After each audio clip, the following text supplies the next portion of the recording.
Wyczuwany wam beat.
Wyczuwany bandyt.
Hello, everybody. How are you doing? And welcome back to Midwest R6. How are you guys doing? I'm here with Kappa. And for our today's matchup, we've got Cincinnati Red versus Ohio State Gray. Kappa, I do believe this is our first time casting together. So glad to have you here with me. And you ready for this matchup? Hell yeah, I am totally ready. It's great to be here. Great to be casting again. I'm so excited for what we're about to see tonight. I hope you are too. These are two pretty damn strong teams. Oh, absolutely. I mean, I know Ohio State pretty well. I've seen them play quite a bit, and I believe I've actually casted several of their matches, not only from this season, but prior seasons as well. But speaking of cast, you know what I've casted as well, Kappa? What? I've casted ad reads. Let's get into it. First kill, watch out for tonight's first kill, presented by Blue Light. Blue Light helps gamers enhance their performance while protecting their vision. Their specialized glasses protect eyes from blue light risk while maintaining necessary screen time and display preferences, ensuring both eye health and optimal gaming. Ready to show off your insane or clumsy highlights from your Midwest R6 match? Send them to @MidwestR6 on Twitter and Discord to potentially be featured. Top 5 is presented by MSI USA, the official partner of the Midwest R6 League. Ready to find out who will be the champion of Season 3? Who will take the crown of Kings of the Midwest? The Grand Finals will take place on December 14th here at the Midwest R6 Twitch page with fun added bonuses to come. Midwest R6, your home to collegiate R6 in the Midwest region. Oh, you gotta love the transition, Kappa. Tell me that wasn't smooth. That was honestly top tier. I am so excited to go ahead and see our finals, dude.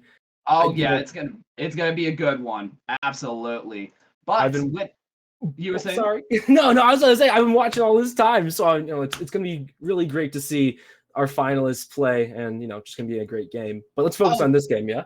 Oh yeah, absolutely. We're almost there. Just one more matchup to go until the prime showing begins. But with that, let's take a look at our teams real quick here. Starting off with Cincinnati Red, we've got Dark Matter, Duck, Pup, Bridge, and Kodiak, with our MVP player on their team going to be Pup, with a 1.72 KD, 1.17 KPR, SPR of 59.23, 187 total kills, and an SRV of 32%. That's going to be the clutch master there for Cincinnati Red to take a look at for this upcoming matchup.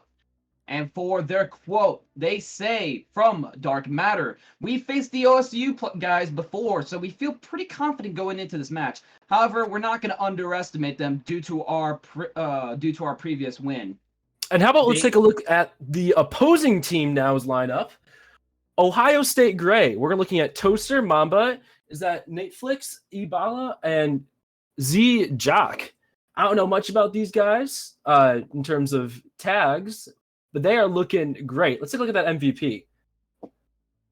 All right, the MVP for Ohio State Gray is Netflix with a 1.46 KDR, a 0.96 KPR, a 55.69 SPR with 133 total kills, and an SVR of 35%. And of course, we got to go ahead and see a quote from their team. Keep it simple, guys. I mean, just win it, bozos. That's what my old captain, worst player, used to say. Just win it. I mean, it's really that easy. I mean, for Ohio State Gray, maybe that'll be the case. Or maybe the lack of insight and the simplicity will not be enough against Cincinnati Red. But I mean, hey, if you win, who cares? Just win your match, win your gunfights. Exactly. And both of these teams are looking amazing. I don't know what they're doing, but they have some crazy high KDRs. They have some amazing, statistics overall, and I'm very excited to see where it goes. The last time I had a 1.72 KD was when I only played like 10 matches in one season, and I didn't touch the account ever since. I don't think I've ever. Yeah, I mean, when I get a KD above 1.5, I'm like, oh, that's it. I'm done. That's the whole season. Just so I can, look like I'm some stellar player, when in actuality, I'm absolutely awful at Siege. I haven't played this game in forever. No, that's why I have multiple accounts, so you can go ahead every single time you mess up, you just go ahead and swap to another account. Yeah. That's going. Oh yeah, I had one alt. Oh man, I had like some really stupid name for it. I can't remember what it was. It was so long ago. But yeah, I used to throw hardcore. I tried to hit copper on one of my alts, and I just couldn't do it. Like, and now you're banned. Unlikely. I mean, honestly with Siege, as long as you're not like saying anything awful, like CS:GO style, you should be okay. I think. I don't know. Maybe they changed it with their reputation system or whatever that's supposed to mean. We'll save that for later. How about we get moving on to the map veto stage of Absolutely. This match. We're looking at we got three maps, obviously. We got Consulate, Skyscraper, and the decider will be Oregon. I'm honestly glad that we're not going the classic, chalet, classic cafe. I'm happy to see Consulate, especially new Consulate. Just considering how stale a lot of these maps get when we're playing pro.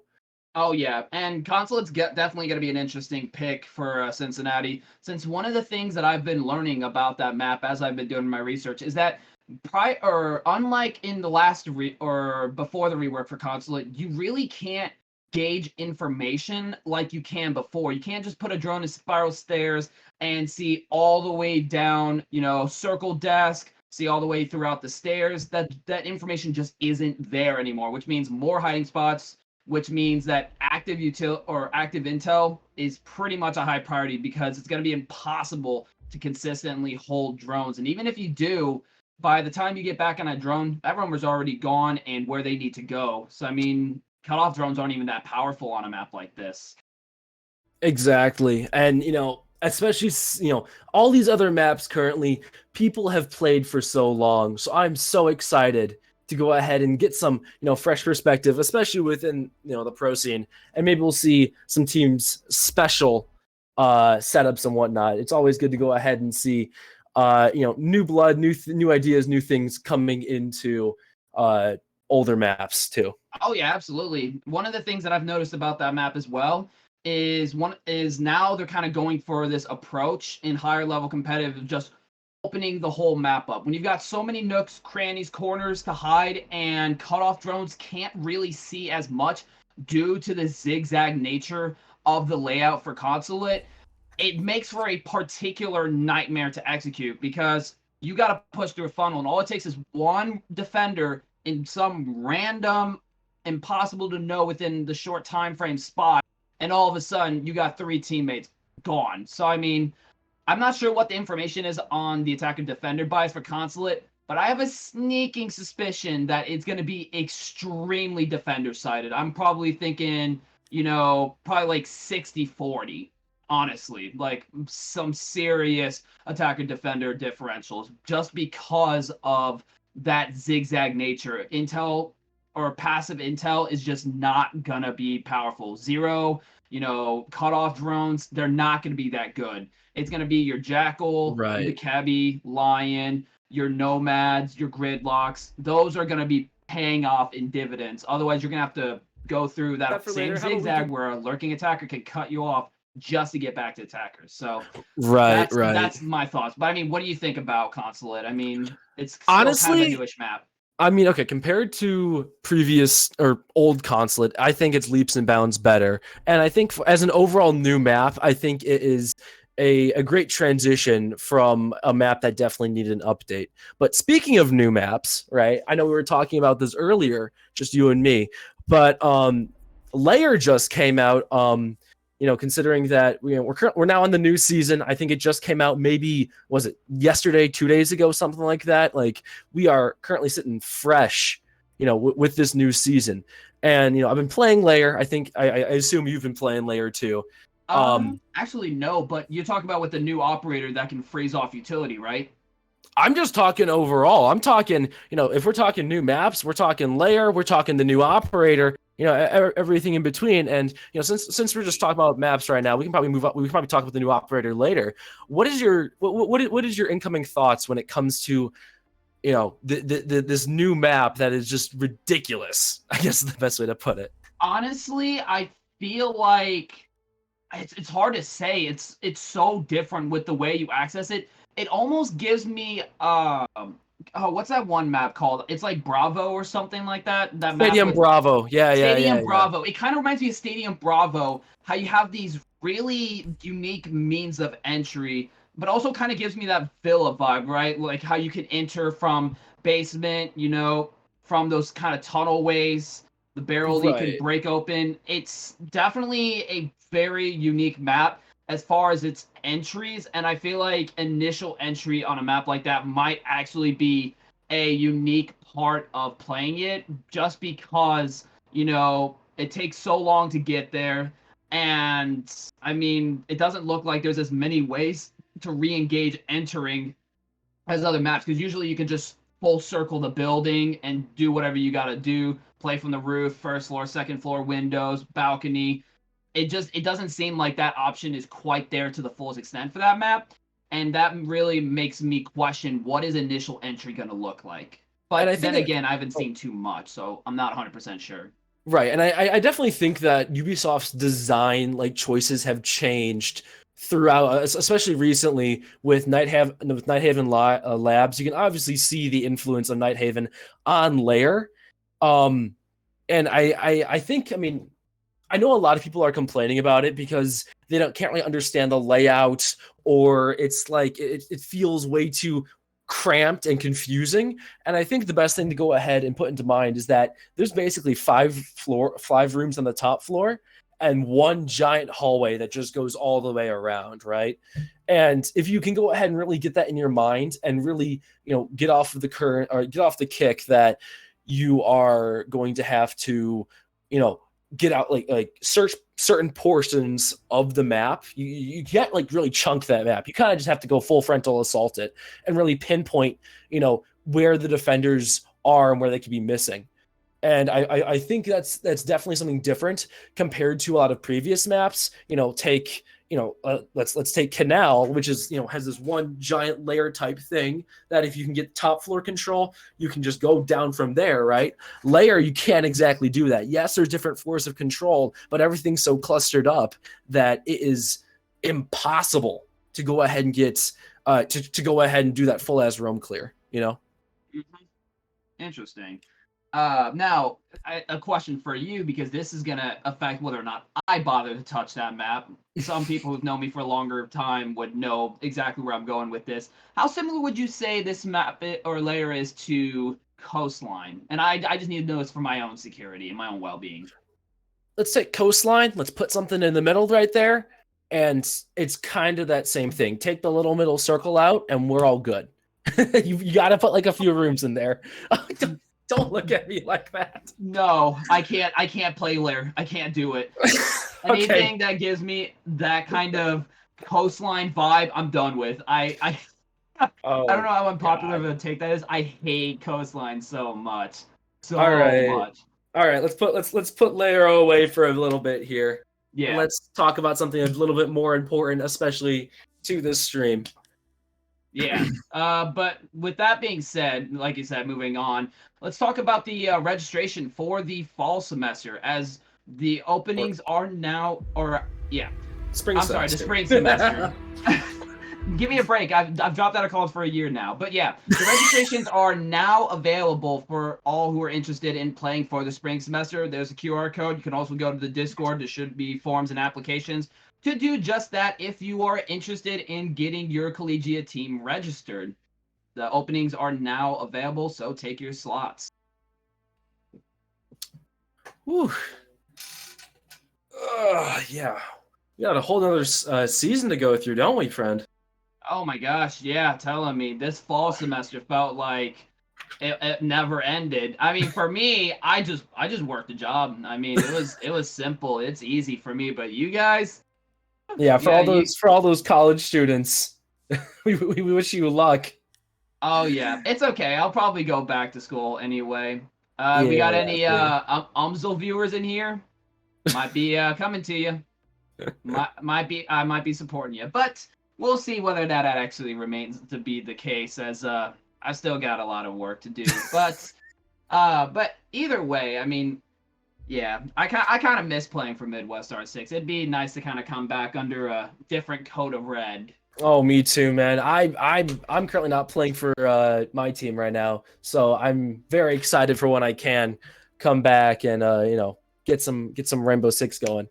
Oh yeah, absolutely. In fact, funny enough, I think correct me if I'm mistaken, we actually had a staff member for this production switch out for their sub out for their actual collegiate team because a player had to step out. So that's pretty much the whole reason I'm here in the first place, is because of that.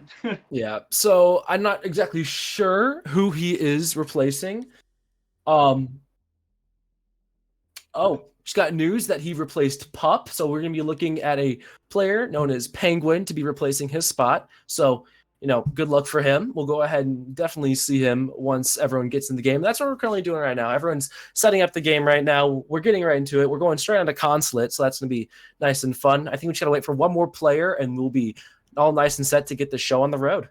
Yeah, we don't yap for no reason, folks. We're just waiting for one more player. That's all.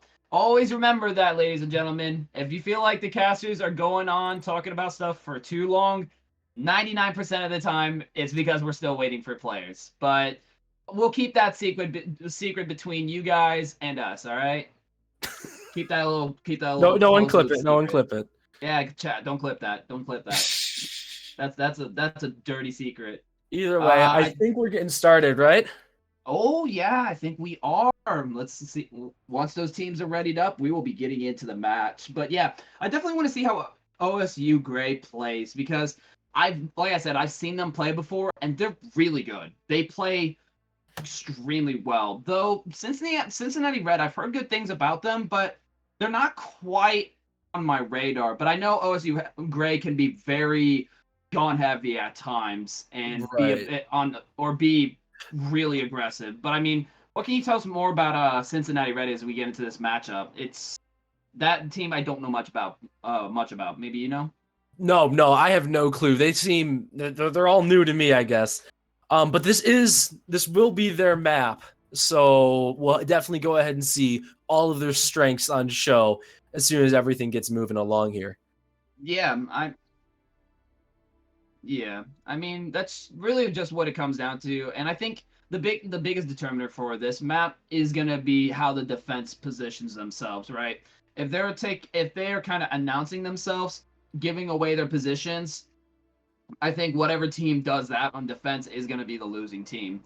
But it also depends on attackers to successfully snuff that out and not get caught in a bait and switch. Because you do see teams do that a lot on a map like this. Someone give off shots to think they can isolate, and then a fight comes out from a complete opposite corner they're not ready for.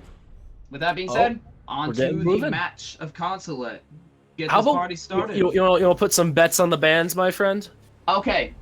So, Azami. Azami? Okay. Okay, we're on attack. Shoot. I'm thinking Dokebi, my friend. Yeah, I agree. Dokebi and Ying. Ying has been a very popular band this season in the higher level competitive scene. So that's it. Dokebi, Ying, Azami, Solus. Solus might be a mixed bag, but there it is. We called it Dokebi. Dokebi. All right, you thinking Ying? I do think Ying. Oh, well, but then again, it's that maze layout. She might not actually be that strong because you can just whip around a corner and you're completely fine. So maybe not. I don't know. Would it be silly to say something like Ace? Yeah, there it is. Okay, I guess it is that strong even around corners. All right. So we're saying Solus here now? Solus, I'm not confident about. Azami, almost guaranteed. Maybe a Mira, because I've played Mira on this map and ranked, and it's really effective. Really effective. Even with the reworks. Valkyrie. Oh, how could we forget about Valkyrie? Yeah, I definitely forgot about Valkyrie, and that makes a lot of sense because defenders have way more downtime to be on drones than attackers unless you have hard breach just staying back. So that makes a lot of sense. And then there's the Solus ban. Alrighty. Wow. We're not going to see an Azami ban. We'll see what kind of play she has going into this matchup because I wasn't expecting to see the light of day with her for tonight, but I stand corrected. Alrighty, let's see who we're going to be getting on the attacking side. I like to go ahead and Tuba's not available yet, right? We're not doing that. We're not playing with that. I don't think so. Either way, we're going to be seeing some very very normal things as the starting with Bandit and Warden. Very classy picks. Nothing to write home about. I'd like to go ahead and see something crazy here, though. I'd like to go ahead and see, a very interesting character coming out. Maybe some Cav gameplay. I haven't seen that. Cav could definitely cook on a map like this. But one thing I want to point out that I'm kind of surprised to see, just because I've played Consulate and competitive before, there are Teller's servers for their first site. Do you got any insights for that? Because if we were on old Consulate, that would have been a shocking revelation. I'm very surprised by that. What am I looking at? That's what I'm trying to figure out. I've never seen... And they're setting up garage. 5 seconds left. Yeah, no, I've seen that before. It's an extension because you have to funnel through that way, and you can watch all that with one Mira. It's really strong. Okay. Yeah, because typically you'll have a team kind of lurk through garage side if you don't have accountability, and then they'll have a lot of presence by admin side, second floor for vert or through first floor entry, and they'll have the actual diffuser sneak in through garage, so that Mira kind of helps to curb that, and then you also have the pulse floor server room in case they actually commit to it. So I mean, it's really about that kind of northern front or the vertical if OSU Gray chooses one of those two routes. But it does look like they're going to be going for a northern front, so we could possibly see a push into tellers here, depending on where they go. But we do have a player or it looks like diffusers by garage going to be trying to breach that, so we could see a server room push, which a lot of teams aren't really as comfortable with. So that could be the play that they are going for here. But it does seem like they know that someone's holding at. With Mambo waiting for that, the mirror's up, tries to contest that pre-fire, not going to be able to catch it. So far, no actual picks, nothing really gone out. Both of the teams playing just a little bit slow. They're just wasting time. This is a complete time waster. They don't know where they are. Yeah, I mean, if they don't know, that is going to be devastating to OSU Gray here if that ends up being the case. Look how they're pushing. They think they're top floor or something. They have no idea what they're doing. They're just so lost. This is high-key genius. I mean, yeah, I mean, who would expect to be tellers? If you have any prior information about that map, that just seems like a clear losing play. But, yeah, so far, it doesn't seem like OSU really knows because they're doing vert over by garage side right now. But Mambo going to take a lot of damage from the nitro here. 1 minute remaining, and there's basically no presence in the rooms approximate to the sites. They still got a long ways to go, but you do have Penguin over by Spiral holding off tellers here. With a minute remaining, OSU Gray's very split up, and there's the first pick for the match. Nate going down. Not a pick yet, though. Oh, yeah, there it is. Yep. Now 50 seconds remaining. They still have to make a move at some point, but still getting caught out with Penguin on the double kill, able to take Mambo out as well. 40 seconds left on the clock. Gonna have to get a push going. They still have Diffuser in hand with Toaster, but they have really no consolidated move on where to push in from. At least it doesn't seem that way, as you still have one all the way by garage side. 27 seconds remaining. Ebola taking a bit of damage here, but the swing coming out. But not before Z-Jock able to finish the job. Going to be able to hop in the tellers here. Could possibly see a plant here in just a second. And there it is. Toaster initiating the plant. You still got Pulse below to possibly notch it out. But with the standing position, I don't think that's going to connect. But it doesn't matter. Doesn't even pull it off. Oh, but there it is now. A little bit too late, but does take one. Not before Ebola is able to manage another one. 35 seconds left on the clock. Dark Matter now going for the counter defuse. Toaster's going to have to take this swing, but he's in cover. You got to push up. Oh, no, but the nitro. My God, with the nitro! That was... Wow. Oh, my God. Okay, I cannot lie to you. That was probably the most interesting setup of console I've ever seen in my life. You know, they completely took advantage of the fact that people don't drone on collegiate level. I don't think there was a single drone that actually went into the building, and they were able to go ahead and choose such a weird site that the enemy team had no clue what was going on until 2 minutes into the round. That's incredible. I've never seen anything like that, dude. I am shocked. Yeah, you don't really see plays like that much anymore. The way that they were able to deny that information from Cincinnati Red, or I'm sorry, from OSU Gray, and be able to capitalize on that with a strong retake from Server Room. I mean, sure, you got a reworked map, but I mean, a lot of the fundamentals are still there. Being able to use the nitroing from below to add so much punishment onto OSU Gray post-plant, and that power angle, being able to plant completely concealed against the desk, really what sealed the fate for OSU Gray. I mean, walk straight into the nitro to finish the job there and keep them completely covered. Very well done play from Cincinnati Red for their first round. Right, and you know, now we're looking at we're looking at a lot of very default positioning and whatnot. We will see the Fenrir come out. Still a semi-new operator. I love Fenrir on every single objective. I think he's amazing, and we're looking out here. He's a little late to the party on peeking that, as we can see right here, as they breach into that. I think that's a south side wall. You know, we're not going to see much action here, but they seem to be just be getting their bearings and whatnot, and you know, positioning themselves to take a nice, clean entry into the site. Yeah. No, and I mean, that's kind of the thing with, you know, attacking at first is always going to be rough. But the second that you have that puzzle figured out for how to attack, it just steamrolls for there. That's usually how attack goes in Siege.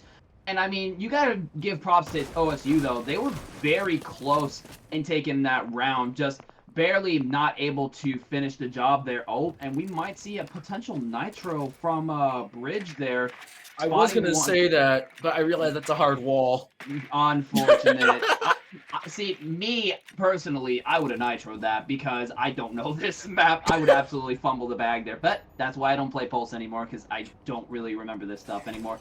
But it does seem like they know possibly a swing. No, but we're looking at someone down.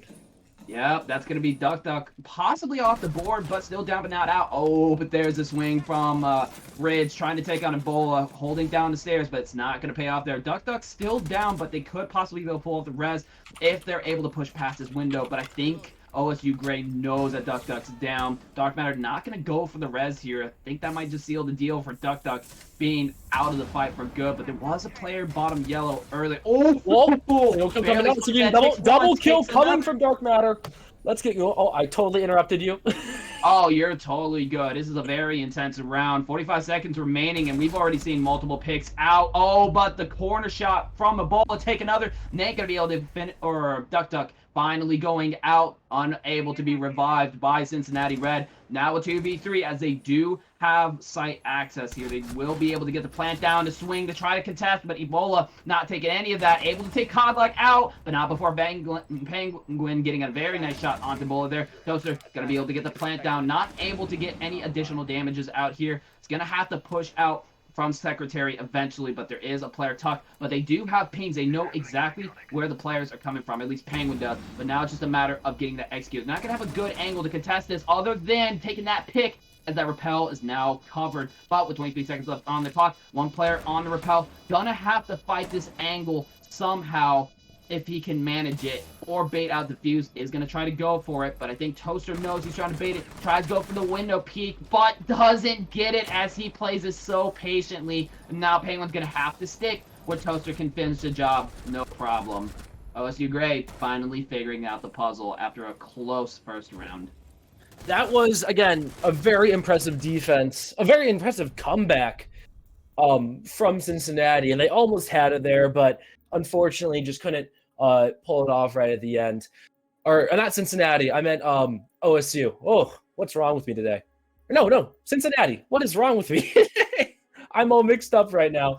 Either way, that was a great hold from OSU. A little scary, I guess, considering that Penguin was doing so well. But they were able to go ahead and pull it off and get themselves the first point on their side, of course.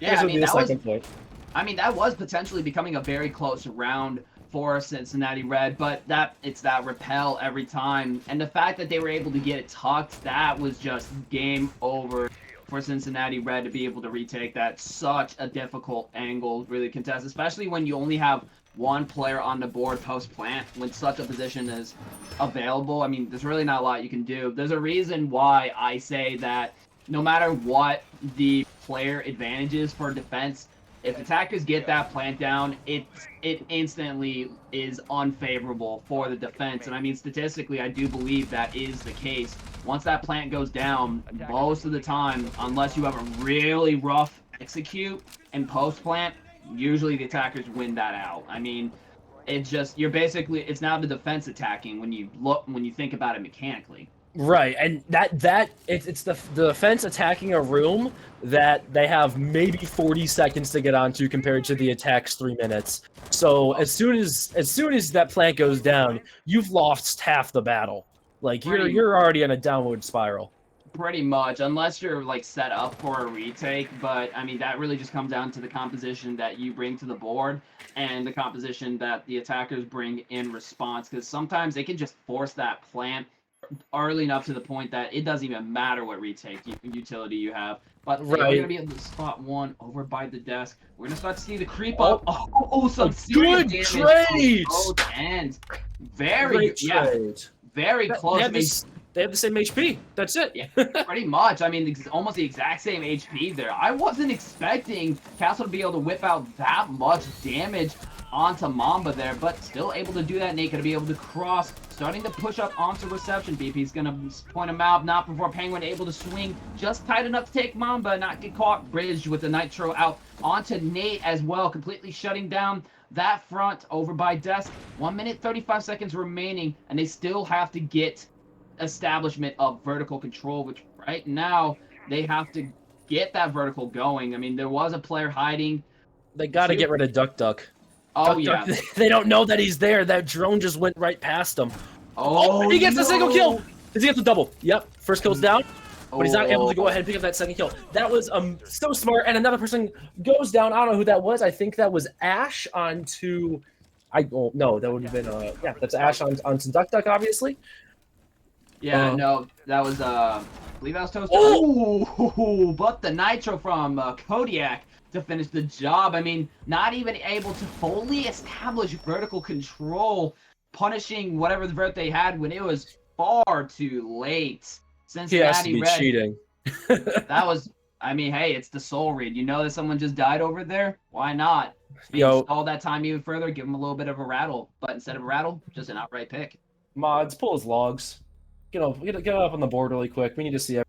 Run that back. Nah. Yeah, we need to see the Moss files, ladies and gentlemen. That was too nasty. Moss file required for that nasty pick.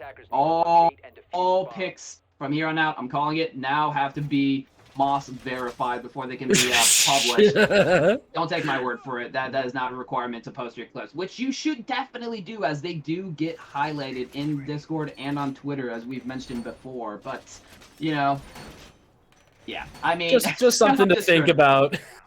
They're going Yeah. back to the split site though, which I find, I mean, they won it the first time, right? So, Yeah, but I feel like the problem is now OSU Gray is going to be kind of tracking that better. the And they suspense is know- gone. The surprise. Yeah, and I feel like they know that there's a bit of a deficiency from Cincinnati Red over by Garage side. Because, I mean, when you think about, or from Garage, yeah. Because, I mean, most of their utility was invested in holding server and nitroing out tellers. And that's a very standard setup. And usually the best way to deal with that is to push their Garage side. And OSU Grade's already prime in position to do just that. And unfortunately for Cincinnati Red, they don't really have anybody to trick, so they will be able to pop that wall open off the rip. Two drones, Ebola and Toaster, both going to be able to spot out that mirror player. Mamba going to go to Ash out that mirror. Oh, the rework is in! It actually works to destroy that mirror. I thought that wasn't in yet. That is so interesting. But Yo, yeah. that's definitely going to be a big struggle for Cincinnati. I don't think they were expecting that mirror to just immediately go down like that. So No. you're going to see them. They're already way pushing back. They're into sight. They know where they're going. And, of course, Dark Matter goes down from the Thermite. That's complete loss of Kitchen. All they got now is Mira holding that little angle. And, honestly, she should get moving because in no time she will be shot. Yeah, especially if the intel's out. She is kind of hiding in a corner. I tend to use that corner as Mira, but it doesn't work forever. She is going to get spotted out here. We are going to see the swing as she starts to get pinched out, but still holding on. Is getting a little damage. Tries to Nitro out, but gets caught out by Ebola. Thanks to the swing before the Nitro goes off. And now OSU Gray starting to collapse down onto the server from, and we're going to see Bridge go down as well. Kodiak going to try to contest this. Goes to the swing, but gets shut down with the multiple other picks coming out for a flawless round. Flawless rounds. High key, just impressive. They knew exactly what they were doing now. There's no sense. Get in there, bust it open, and get their kills. That was amazing.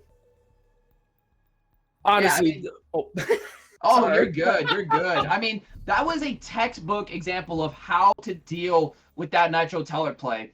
Usually, there's not enough util invested in keeping those Nitro players safe. And that is often a focal point in attacking the Teller server. That's why, unless you have a little bit more of an elaborate composition, I really wouldn't recommend going for it more than once. I had a gut feeling that OSU Gray was going to be able to pick up that round once Cincinnati Red ran it again. I mean, that's exactly what we saw. That's kind of the problem with or Teller server is, while it is very strong for that Nitro up to Tellers to outright deny it, fundamentally, it's still a split site. And split sites have always been notoriously difficult to hold unless you really have an elaborate plan for the fronts. And unfortunately, that wasn't really there for Server Room. And even though you do have that direct stare between the two sites, I feel as if just that verticality is really, really tough to deal with, especially splitting up your utility like you were saying. Again, we're looking at a very standard top hold here. We're going to see the thermite going off in a second, just a moment. Let's see if they're able to pick up that they're already on the assault right here. We're going to be noticing, obviously the main thing's gone here. Everyone's very passive still. Let's see, I think IQ just saw that little phone cam, so now Pulse is on full blast. We'll see if they're able to go ahead and profit off that. Otherwise, it looks like it's just another standard yellow push, and hopefully once they are able to push into yellow, they get a few kills, and all is well for OSU. But I don't know how it's looking for them right now. We'll see Pulse trying to currently stalk off people on yellow. Nothing too interesting going on there.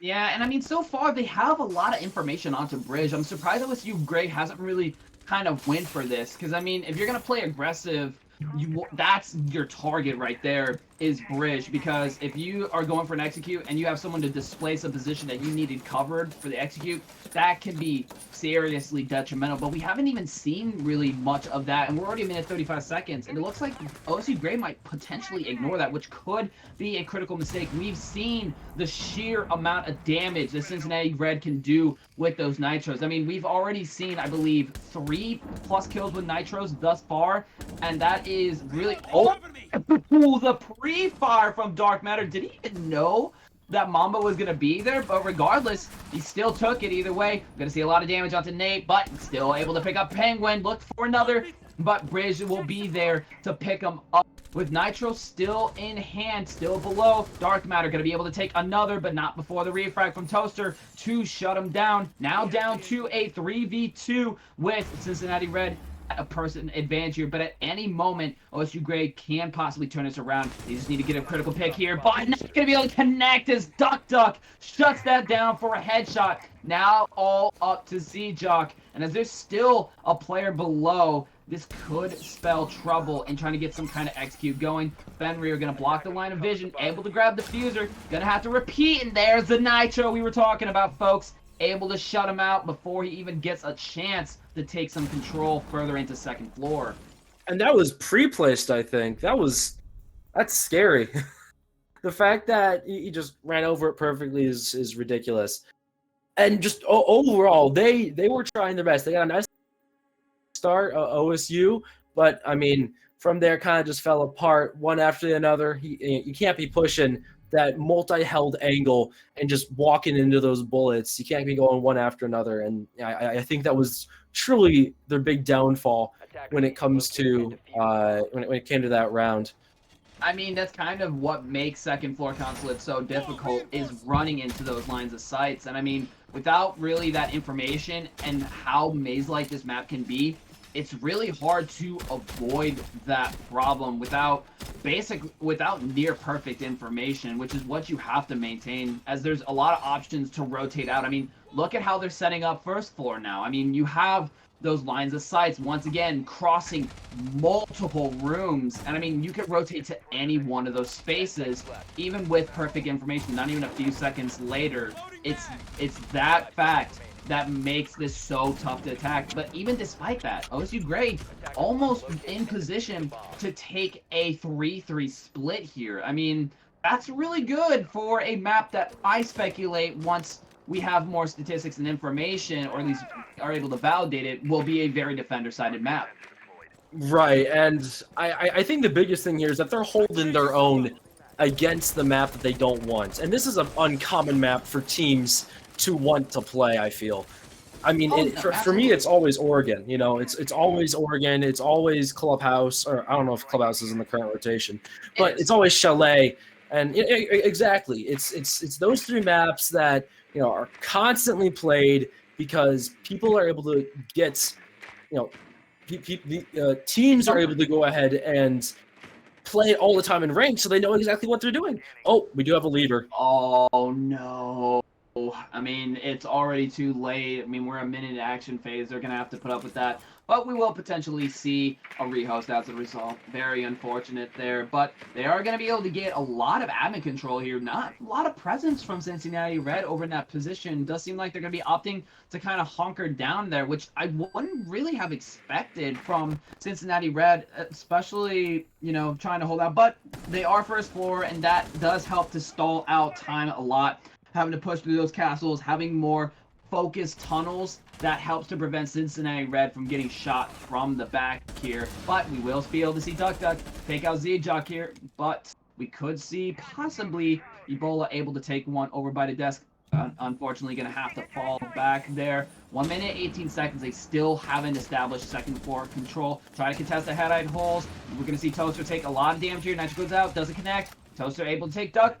Dark Matter going down as well. OSU Great, despite losing a player very early on, able to turn this around. This Toaster secures the kill on the Dark Matter, but Penguin going out for blood, tries to catch this swing here. And we will see that catch as Penguin is able to take out Toaster as well. 50 seconds left on the clock. Penguin will fall back here. They are going to have vertical, but at what cost? As they've got 2 players remaining. No nitros left on the board. So at the very least, OSU it doesn't have to worry about that. But they still have castles even on the first floor to deal with. We're going to see Mamba start to slowly creep up, but we see the swing from Penguin, and here comes the pick back, but Penguin able to take that. The attempted refrag to come through, but not going to be able to make it. 25 seconds left on the clock. Going to have to commit to take this. Does get that pick. Bull able to take him out. Now 20 seconds left on the clock. Going to open up that castle. Try to rotate around to possibly catch Cincinnati Red off guard, but she's gonna have to move. And with 2 people on the board in such a close space with so many open areas, it's going to be an uphill battle. Bola going to take a lot of damage onto the rotate through lounge. 3 seconds left to go. Going to have to see some picks here, but with no time remaining, can't even get through the door, unfortunately. Cincinnati Red to take that round as we are going to be going on timeout to get that other player back in. Such a really unfortunate round there. Having that player lead going down. I mean, they tried their best to go ahead and pull it back a little bit with those 2 kills, but I think we all kind of knew that once we did have some technical problems, from OSU's side, it was going to be the round was over, unfortunately. Yeah, that's usually how that works out. And it does look like Nate's already back, so we won't have a timeout this time around. It looks like Toaster will actually be pulling out the newest operator. I don't know how to say that name. Oh, wait. Tuba! Just call him Tuba. Tuba. I like that, Tuba. So, I mean, we do have that new operator. If I saw his name again, I could probably pronounce it. I think that's... It's like Toblerone or Toblerone. No, that's chocolate. Toblerone? I think it's Urano or something like that. I'm not 100% He's Portuguese. Sure. That's all I know. Oh, if it's Portuguese, I have no idea. Don't get me wrong. Portuguese and Spanish are similar, but not similar enough for me to be able to pronounce it properly. Maybe I could, but either way. Don't tell a Portuguese person that they're similar. They're going to get super angry. Really? Oops. Yeah, I'm shocked. I know some Portuguese people. They're like, oh, yeah, no, we can speak Spanish.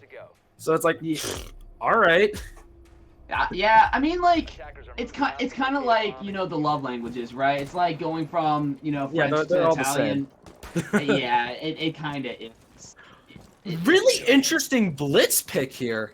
Ooh, wonder how that's going to work. Are they going to go for the server hop? We could possibly see that, but it does look like they're going to be rotating, or Bridge will be rotating through lounge. I'm really curious what their game plan is, if OSU Gray is going to try to go for a prompt run-in, or if they're going to play this slow with the blitz. I mean, I still think that is dangerous with those corridors, and all it takes is one person or run into a crossfire for everything to fall apart. But, I mean, he is running full steam ahead, and so far hasn't really faced much resistance. Mamba going to take a little bit of damage, but there comes the blitz. Oh, but he gets shot from above thanks to Nate. That's exactly what I was talking about there, but not before Duck able to take Mamba out. Stuck over by the closet area. That is so unfortunate. But I mean, that's kind of why I was really scared of the blitz pick there, because there's so many angles that you can just hide from, and the hatch player, able to do the work. Nate. Right, and I think that was a great pick from Penguin onto Nate. I just want to go ahead and point out with the blitz though is that I feel like they definitely messed up with how they're doing. Way too overconfident. But another kill from Kodak onto Z-Jock. We're looking at Cincinnati Red taking out this pretty easily. But we'll definitely have to see with the new operator how that's going to interact with the rest of it. Oh, but it doesn't matter. Another kill from Kodak onto Ebola. It doesn't matter. We could be looking at a 1v4 situation right here, but I really doubt that we're going to get any farther. And the Tuba doesn't even work. Unfortunate, a little too late on the uptake. But Cincinnati Red is able to go ahead and get a pick. Toaster is able to take out the Thermite. We'll see if he's able to hold back a little bit longer. They have that hatch control, so it's going to be really, really struggling when they do eventually push in. 45 seconds left on the clock, and they seem to be all playing really passive, maybe doing some repositioning. He is revealed. He's also flashed. But they do know where exactly he is. Let's see, another pick off from the main breach. Tuba is able to go ahead and get another thing out. We'll see if now that they are inside. Oh, and they're down! And the clutch!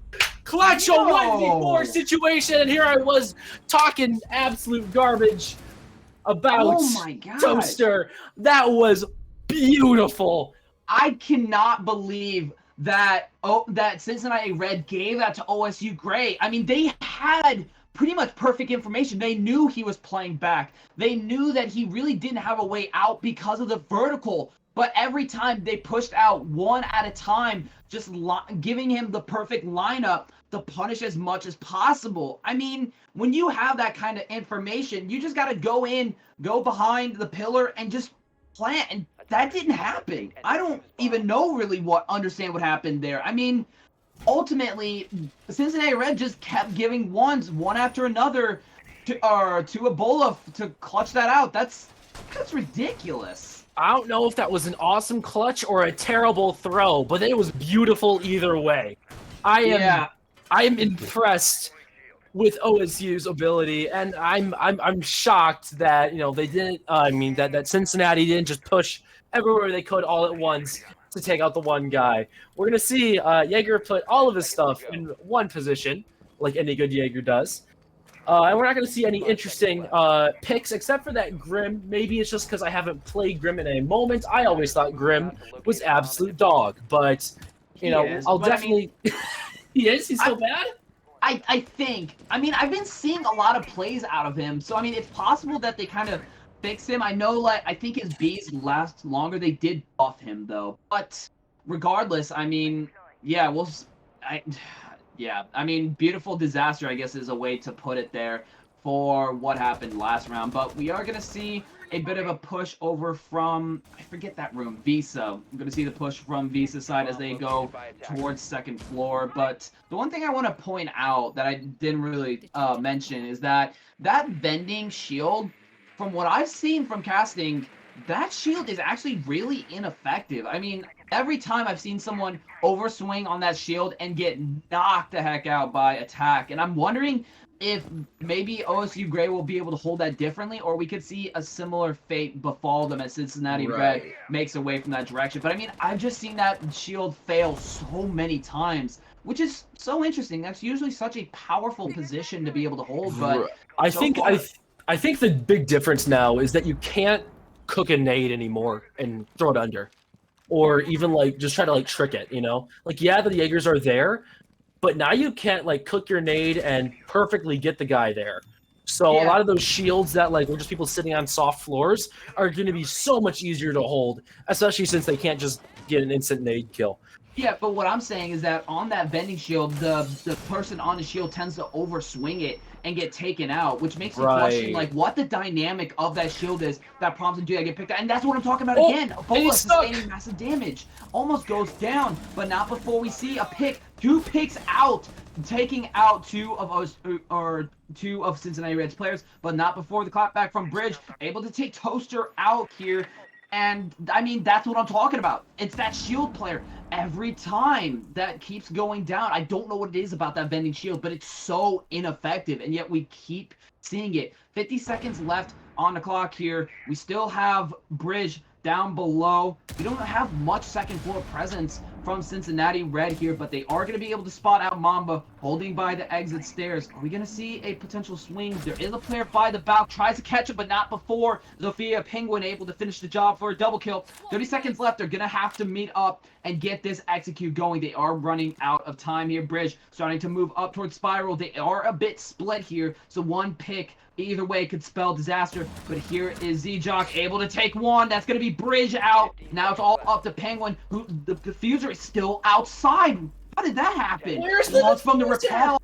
Yeah, the rappel. They're not able to grab the diffuser. 5 seconds left. Gonna have to take these two players out. There's the first fight. Not gonna be able to take it as Zofia Penguin is just out of time and out of options. That is so disappointing. The kill from Z-Jock into Spiral was beautiful. It did want you to do that. That IQ had no idea what she was swinging at. But it was just unfortunate set of circumstances for the Zofia. I can't believe that the diffuser was still outside. That is, I mean, big mistake from Cincinnati. And I think that's what we're really seeing here is that they're pulling off some pretty solid mistakes. But I mean, hopefully they're able to pull it back, and maybe they need to just take a breather, take a moment to go ahead and figure out what's going on. But and I mean, like, Cincinnati Red, they seemed like they were doing all right, and maybe they just kind of misgauged that situation, kind of thought that rappel was safe to have a diffuser hard breach player holding that rappel, but I mean, clearly that did not pay off at all, going out in such a unfortunate fashion. I mean, losing a diffuser like that, especially on a map like this, that's such a massive time waster, because you either have to rotate all the way out or go down to rappel, and if someone's close by, that is an extremely vulnerable position to be in. So I mean, that really did cost them. But it does look like we're going to be moving to first floor, I believe it was, if I'm not mistaken. it's either... Is it? Yeah, it's first floor. I was about to be like, if they went split again, I was gonna cry, because obviously that wasn't working very well the last time. Element surprise just completely gone. But we're gonna be seeing first floor, a very default hold with 3 people up and 2 people down, and they're trying to currently get into, what is that, passport now called? You forgive me, I don't know the calls anymore. I've been studying layer. Neither do I. I don't really blame you. That's where I gotta do my homework, and I guess that's your homework by extension as well. But it looks like they got a lot of barricades going on in Visa. I guess OSU Gray just trying to go for a major stall tactic. But, I mean, they already pushed out to East Corridor. So, I mean, hey, every second counts, I guess. But it does look like Cincinnati Red will be going for a full horizontal push, as there's really not a lot of players above at the moment, but they do get some information with that pulse. It does seem like they're going to be finding out very soon that Cincinnati Red is going to be committing to a full horizontal. Mamba going to be able to catch Penguin out from the hall there. There is a player close to the rotate, tries to go for the swing, doesn't catch it. Kodiak taking a little bit of damage in turn there. Lionscan's going to come out, not going to be able to really catch anyone though, as OSU Gray really capitalizing on that vertical hoe. Going to be able to potentially pinch out Cincinnati Red, but not before Bridge takes another. The swing from Z-Jock almost takes 2, but ultimately gets shut down by Bridge for a double kill there. Mamba still holding by Spiral, could potentially catch someone there, but Kodiak holding the angle. I don't think she's ready. Mamba is not, as Kodiak takes that pick. 3v2, as there is now 2 OSU Gray players here. Cincinnati Red looking good to potentially take this site. They just have to get in and go for the plant. They do just that, as we'll see Kodiak go for a plant around the corner. Ebola tries to contest it, but not before Duck flushes him out. All up to Nate here. Can we potentially see another clutch from OSU Gray, as he's gonna have to, or she's gonna have to move up from the stairs? But so far, not looking at where Cincinnati Red's pushing. Tries to swing Kodiak, but he's prepared and takes that fight and wins it, as they're now 5-4. I high-key had my fingers crossed for another clutch. I'm not gonna lie. That would have been funny. It would have been awesome to see. But Cincinnati has really seemed to got their stuff. They are looking great. You know, that was a really solid push. They got their picks. They cleared out the roamers. They got onto site. It was textbook. You know, it wasn't too, you know, flashy. Go everywhere like a lot of the, you know, like a lot of other teams. It was very much, you know, we're gonna go ahead and get people where they need to be and put the pressure in sight, right?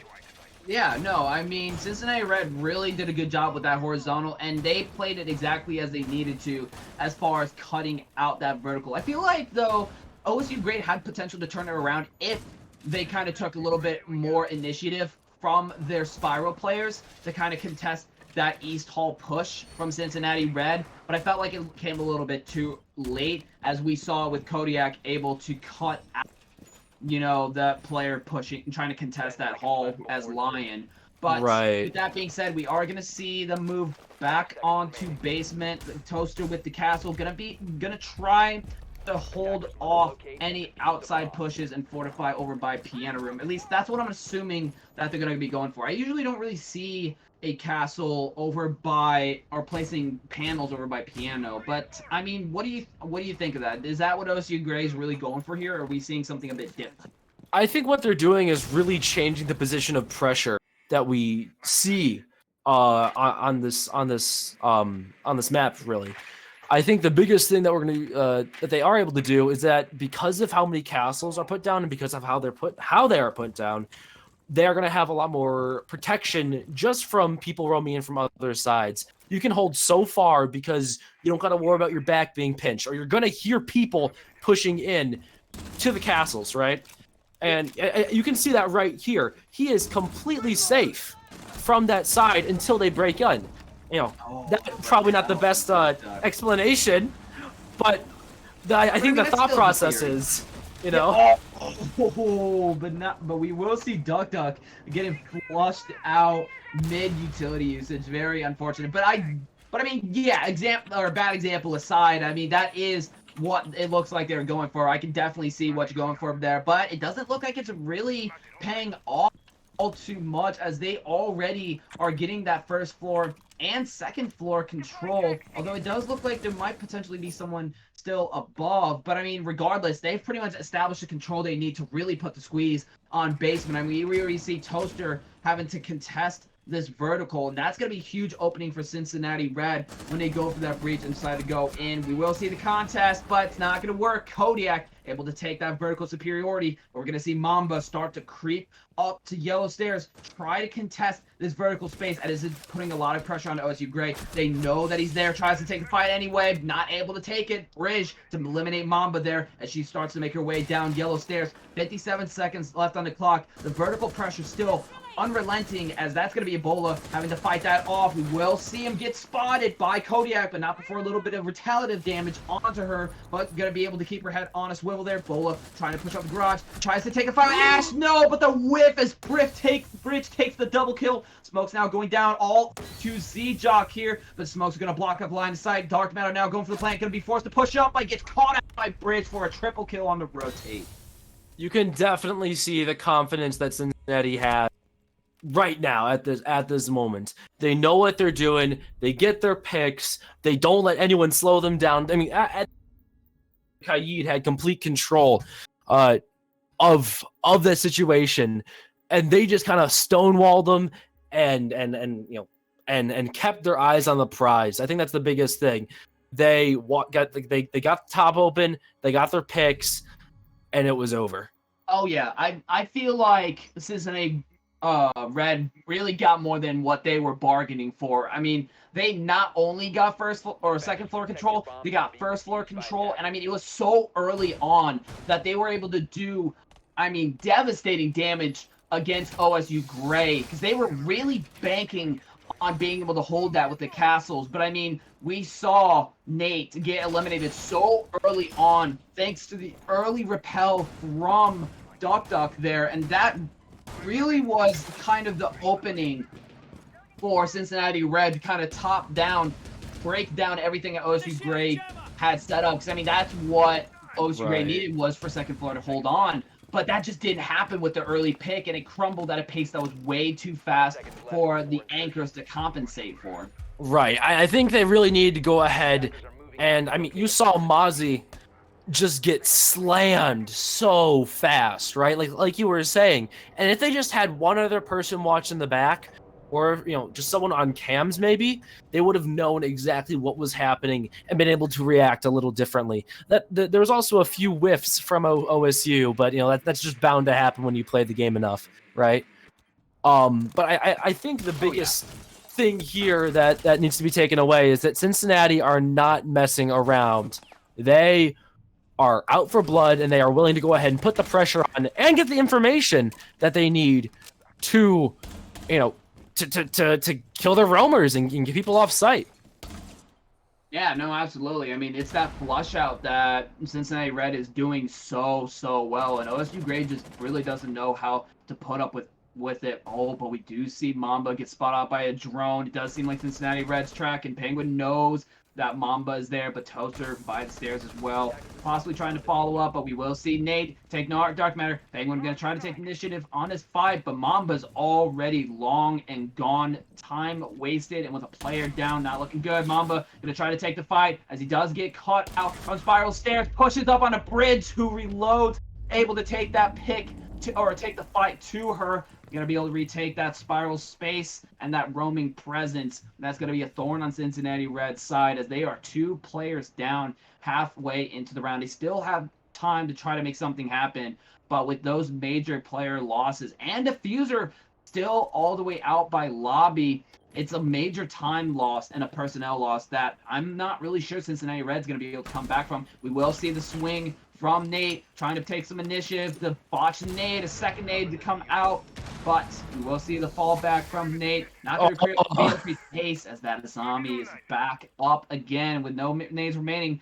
Going to have to take a straight fight here, but it's not going to be a fight in her favor. Toaster going to be able to take Penguin, still holding that angle, just hoping that Nate gets aggressive here and tries to take that gunfight, but she's not biting the bait. Gonna have to rotate here, and now with 40 seconds remaining, they're both kind of split here. They're really running out of options. They're gonna have to, Duck's gonna have to take this fight or come from somewhere else, but it does look like they are gonna try to go for possibly admin or from the Bauk, but I mean, with such little time, he's saving AVP. He's saving up. He's saving up. I think they're going for a timeout here. They're gonna kind of save their timeout to kind of figure out what to do for the next round. Because I mean, they're so close to winning it, but I mean, they're just talking. That round. That's actually a very common tactic. If you want to save your timeout, you use this time, and this is something to take notes on for those who play competitively or on a collegiate team.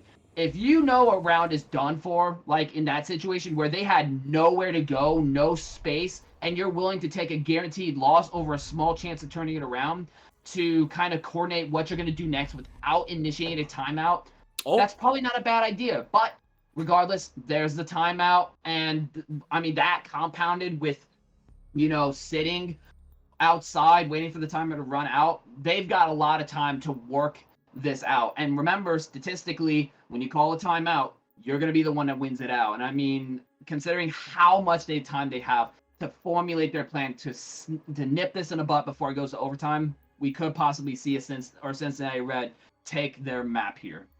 Right, and I really think that I've been talking this entire time about pressure and just adding pressure, and I think Cincinnati is doing a great job at that. And now that they've gone ahead and really had time to talk and to think of their strategy, the pressure is going to only compound, and it's just going to be harder and harder for OSU to get a handle on Cincinnati's abilities, basically. Yeah, absolutely. But I will give props to OSU, though. The way that they held, not even giving Cincinnati Red the ability to really, get any actual presence, that initial entry denial. I think OSU Gray has kind of found a key detail in how to contest Cincinnati Red. Because, I mean, they really, really put the pinch on them, getting so much out of their initial entry denial, taking 2 players, stalling 1 minute and 30 seconds. I mean, that initial denial was pretty much the entire roam without even actually having to really roam all that much. It's just so much that you can get out of that. And it does seem like OSU Gray will double down on that. They got Z-Jock on the cap can, so it does look like they're really trying to punish Cincinnati Reds clearing an initial entry. Right. And, I honestly think here that if Cincinnati can reliably get the top floor, the game is going to be over. And we're going to have to, see what they do, especially with their RAM and with all of the destruction that they have with RAM and with Sledge. We're going to have to see if they're able to gather that pressure and reliably put it out onto the bottom floors. And I'm not sure if they can do that, considering, that OSU does have people above, and they do have people watching every angle to the best of their ability. And it looks like they really have rush. They're going for a lockdown here. And yeah, it is a server rush. So Yeah, we're gonna have to see if they're able to hold. Yeah, it's crazy how that server push has kind of evolved from what it used to be. I mean, you used to run into Visa, go for the hatch drop, and now there's an opening for the stairs to just beeline it straight to hallway. Look at that. That pressure's there, but it doesn't seem like Mamba knows as Duck takes that. Bridge trying to take another out to Z-Jock, does catch it, gets a lot of damage out, but not before the rotate pick from Toaster to take one, but the push is still on. Cincinnati Red does have momentum to keep this push going, as it does seem that OSU Gray was not really ready for that move from Cincinnati Red, as they are now immediately at their doorstep with still 1 minute and 30 remaining, but you still have Nate offside here.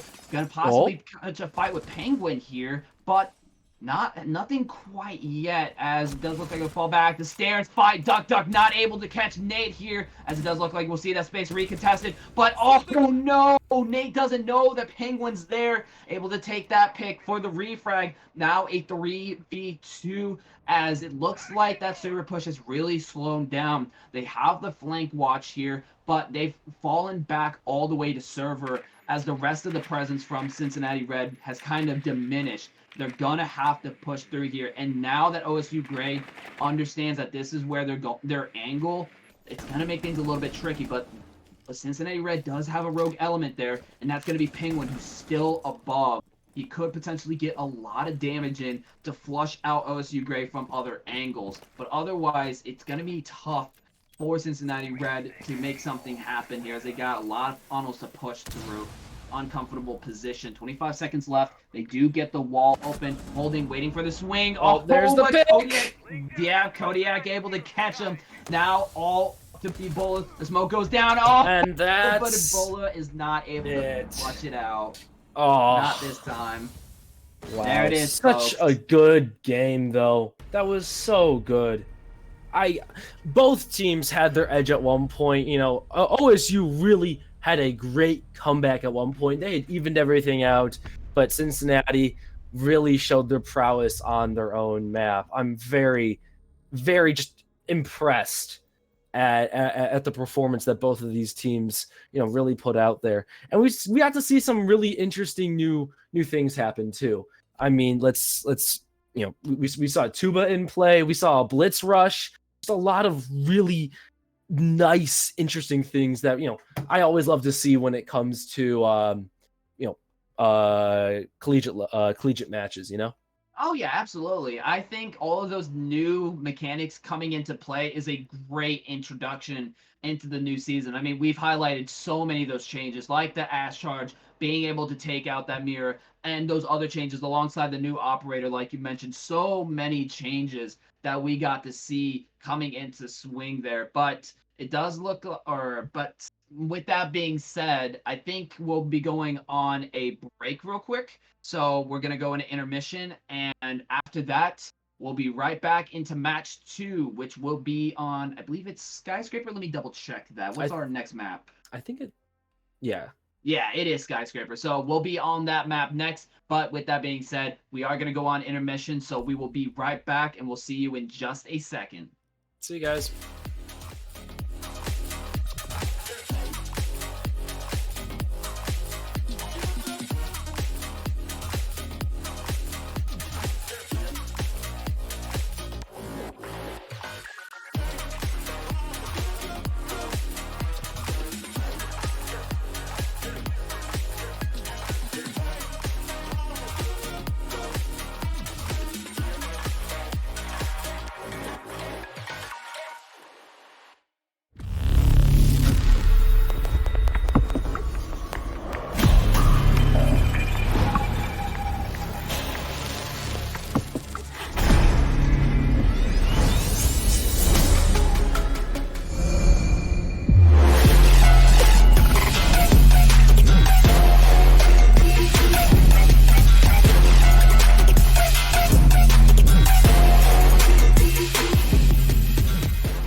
Bathroom dead. I'm in bathroom. I'm gonna keep holding point. Captain dead.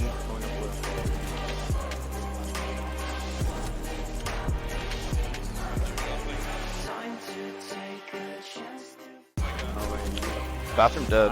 I'm in bathroom. I'm gonna keep holding point. Captain dead.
Diffuser down closet.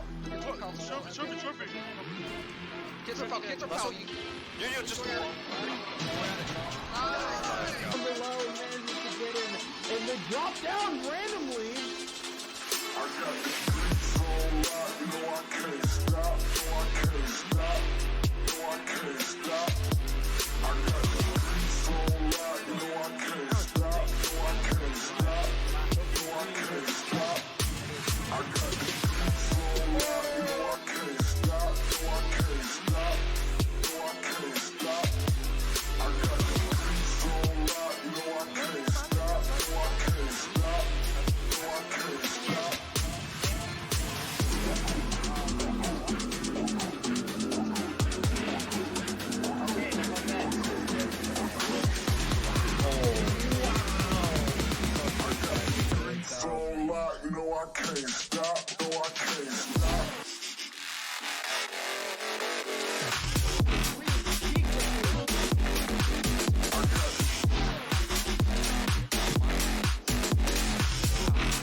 All right, and welcome back, everyone. We are now on to map 2, which is going to be Skyscraper. We just saw Cincinnati Red take that with a 4-2 lead on defense and finishing it out on attack 7-5. OSU Gray did make a pretty decent turnaround. I mean, they did clutch a 1v4 or 1v4 situation, which was quite the situation that arose. We got to see a lot of the new season changes in full effect for the matchups, but despite OSU Gray putting up a good fight, they just really weren't able to turn around against Cincinnati Red. But with that being said, we are moving on. But Kappa, tell me, what do you think about the last game, and what do you think we're going to see for this matchup, as this is now OSU Gray's map? Well, obviously, last match was really impressive for both teams. I mean, honestly, that comeback, the 4v1, these things are amazing. I had a great time with last round. And like you said, I was very happy to see all the new changes and whatnot. I'm just hoping we really get to see more Tuba in this next match. They didn't really use him exactly very well last match really. Especially they brought Cade with Tuba, which if you don't know doesn't exactly work because Cade has an activation time compared to Bandit. But I think that's the biggest thing I want to see more for this next coming match. Map really is to see Tuba or just to see more of the new interesting stuff and new interesting interactions really happen. And just overall, I'm hoping it's another really close game between the two of them, especially on this next map. Yeah, no, absolutely. And honestly, I'm kind of glad that they made the change that they did with Ash for the charge against Mira. Because, I mean, like, that gives a reason, right? For Right. why she only has 2 of those Ash charges. Like, now that actually makes sense because she's such a strong counter to Mira and she has the ability to break some of this, like, hard utility that kind of really dictated the utility meta back in the day. So, I mean, it's another reason to bring her. She's not just a gun, right? She has a little bit more purpose to her and a very big purpose as well. Although I think overall you still got better entry picks. I mean, you have Ram who has the R4C as well, but I mean, at least now if you see Mira a lot, there's a reason to run her. It's kind of like similar to IQ where she really came to spotlight thanks to, you know, the operator swap. You know what I mean? It's like Right. kind of giving And that attention to them that really need it. right, and I really think that even okay, a lot of people are not gonna like what I'm about to say, but I think that the nade changes are somewhat reasonable if you look at it purely from like a professional play perspective. I guess the best way to put it, because we could definitely see a lot of second floor plays, especially last season that were just tossing a nade up right onto where someone was chilling, which was good. But it also, I won't say slowed the game down, but it made for some really annoying kills, especially for defenders who had to deal with the kills. It just became just something else that they had to go ahead and think about, right? So Yeah. I personally think that having these nade changes are good. And No, that might, absolutely. Yeah, because like nades are powerful, but you don't want nades to be used for something like that. I mean, that effect or that change has like a ripple effect, right? Because now Right. the interaction with Jaeger has changed. Because one of the biggest strengths to having him is you can hold power positions without fear of being naded out, right? Or you can Right. hold corners without that worry. But now with that change, you don't really have to worry about or having a Jaeger for that because now the nades are actually accurate and you have that time to respond and get out of there. I think that's kind of the key word there or a key phrase is the ability to respond to that situation. And with how nades were before, you didn't really have that. You didn't really have that. You couldn't really respond to it. You were just dead, right? I mean, Right. you could respond prior to, but I mean that doesn't really count for much if you ask me. Right. And besides the nade changes, I think a lot of problems is that we currently sit with so many people that have 1.5 scopes, especially on the defender side. And I hate to say this, but I really think that we should be bringing the ACOG back as the main ranged site. I know a lot of people love the 2.0 site and love the 1.5 site, but they provide so much distance that can be covered, especially on the defenders, that's simply unfair for the attackers, right? I mean, spawn peeking is easy. Swinging corners comes with no disadvantage when it comes to at least with the ACOG, you were so zoomed in, you couldn't really course correct if you messed up your swing. But with the 1.5, it really has changed the flow of the game. At least personally, what I think is for the worse, right? Yeah, no, And 100%. I never liked the 1.5 when it came out. It was cool at first, having a scope smaller than, the ACOG, the 3.4 times, but afterwards, like defenders started getting in, it was just like, okay, this is kind of ridiculous, and yeah, now I'm no longer really for it. Right. So what problems that the attackers had, which was basically nades, right? And Ubisoft was pretty quick to fix that, actually. I mean, well, fix quote unquote, but Ubisoft, made their choice, which was, hey, we're going to go ahead and add the timing on nades, and they've also unfortunately made their choice when it comes to the 1.5, and they've just added it to more people, which I think it's not a terribly smart way to go about adjusting things, because right now what we're looking at is less gadget adjustments, less what actually makes problems, right? Less there's so many things in the game that are problematic, and they've decided that, hey, instead of nerfing specific characters and whatnot, we're going to add a 1.5 scope, or we're going to add nades, or we're going to add nitro cell, right? Yeah. And I think that is the main problem that I see from the current setup and the current from Siege current place. But we'll have to see as the seasons continue on. Yeah. But honestly, what would be the single biggest thing you can do to spice up the game? And this is a take I know a lot of people won't like. And I think you kind of know where I'm going with this. Limit the one-shot headshot. I'm gonna put it out there. I do not think that SMGs and pistols should be able to one-shot headshot through walls. I really don't. I really believe that. I really think that is the stupidest thing. Because you got to keep in mind, right? If we're talking on the front of realism, every operator, and this is me talking military BS again. Right. Like I'm in the military. It's okay. Let's see. Yeah, Kevlar has so there's different tiers of body armor, right? Right. And right. I believe Kevlar is, I think it's either tier 3 or tier 4, and that has the ability to withstand 9mm. Now, granted, it's not intended to take direct fire. It's more for like ricocheting, like rounds bouncing off of walls, or fragmentation, that kind of thing. But I mean, still, like, it's still able to absorb a 9mm, but it's not really able to absorb stuff like 5.56 and 7.62, which should still be able to punch through. But as far as like 9mm and .38 ACP, no shot. Right. I will say though, it looks like we're getting started. Finally, took our time there. Yeah, we got some issues with the teams.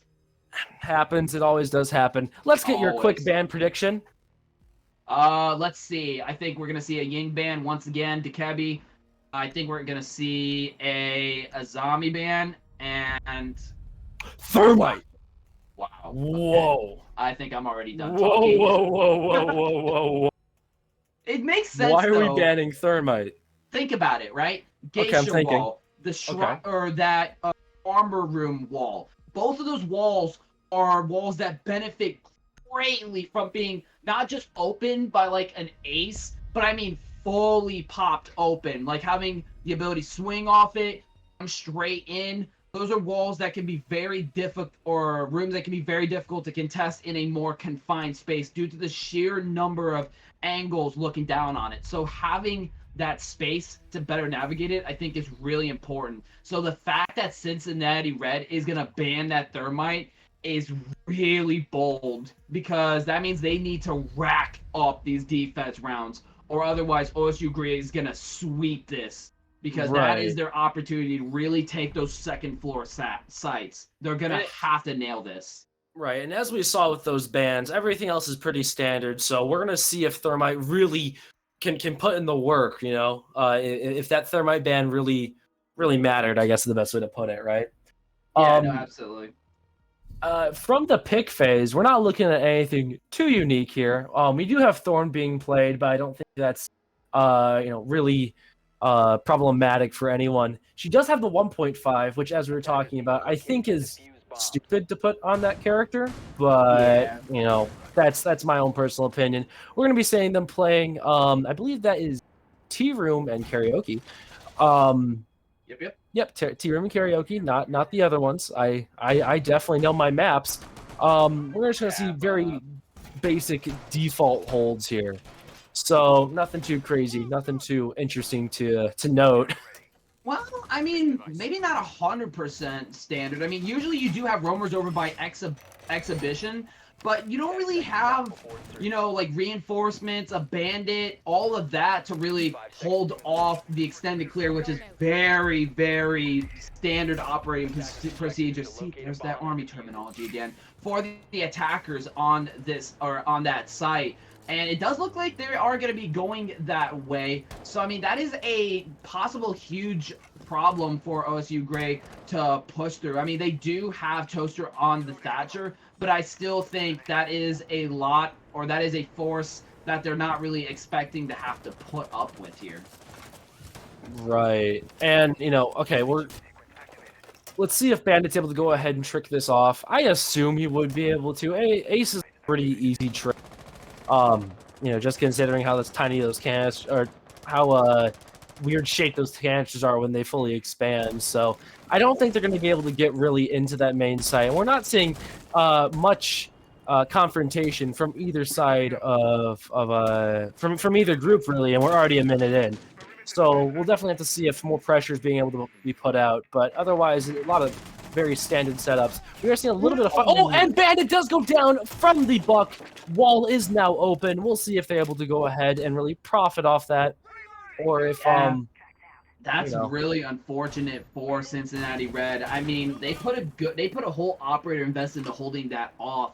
And I mean, really, the first minute of the round in the attack phase is kind of a given, as that's the initial entry phase for the attackers. But I mean, the ability to take a player and still get punched through that space despite it, that is a huge loss for Cincinnati Red. I mean, all that investment just now thrown away. OSU Gray having a really good start, already getting exhibition room control, starting to push up into Shrine Room, where we have Kodiak with a shield going to be trying to hold that off. But right now, OSU Gray really not showing any signs of stopping. There goes the drone. Oh!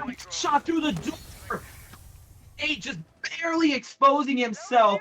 What a great shot from Kodiak here. Bridge with the shotgun shot, able to take out Ebola. Mamba just waiting for Kodiak to overswing. I don't think he knows that he's standing by the corner, but the Thorn is going to give away her position. He knows that she's by that corner here. He can take this fight if she overexposes herself. Bridge still holding below by pinching, waiting for someone to walk through the door. He walks through, but he doesn't catch it. The little bit of wood covers his position.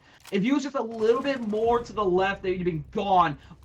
Duck will be able to take Z-Jock despite that. Now 25 seconds left on the clock. Toaster trying to push his way into sight by Karaoke, but Penguin staying by the corner, goes for the swing, gets the pick, able to take him out. Mamba able to catch one. Close to the diffuser, but still gonna have to push through that rotate where we just saw a pick, another one, but Penguin gonna finish the job for Cincinnati Red to take a very fast win despite the Bandit going down very early on in the round. Right, and that was really good picks early from OSU. You can definitely see that but Cincinnati just had the crossfires that were necessary, really, and just that little bit of luck so that Toaster wasn't able to see Penguin, because I really think that was the determining factor of that round, was Penguin not being, just kind of crouching in the corner over there being a little rat, so they were able to pick off that double kill really easily. But yeah, no, it was a good round, and I think OSU now knows what to do when it comes to attacking Cincinnati. Yeah, I mean, I kind of expected it to kind of go, go that way with the way that they were kind of pushing out. They didn't really have much to answer to deal with Cincinnati Red's deep setup there over by Shrine, and that really set them up for success. But like I said, I mean, it's really a question of how many rounds can Cincinnati Red pick up here on Skyscraper. They gotta get a 4-2, because when they have to deal with the fact that they don't have a Thermite on the board, which is gonna make creating that needed space difficult, I really wonder how they're gonna play around that. But if they play it well, I mean, this could be their game, despite it being OSU Gray's map. But we're still very early on, and OSU Gray has still a lot of opportunity to pick up that first round, but Skyscraper is just one of those maps where it's really tough to do that. Right, and I think one of the biggest contributing factors is how horizontally linear it is to play Skyscraper. You have back to front, you have front to back, and if they take one side, you got to abandon it, right? And that causes a lot of steamrolling, right? Oh yeah, no, absolutely. I mean, steamrolling is pretty much a big part of Skyscraper, but you also got to keep in mind that if not accounted for, and we've seen how much vertical can do with what Bridge did. Oh my gosh, the fast entry from Ebola, taking Bridge out very early on. Duck not gonna be able to get the refrag from above, but Duck's positioning is kind of what I was talking about before. Oh no.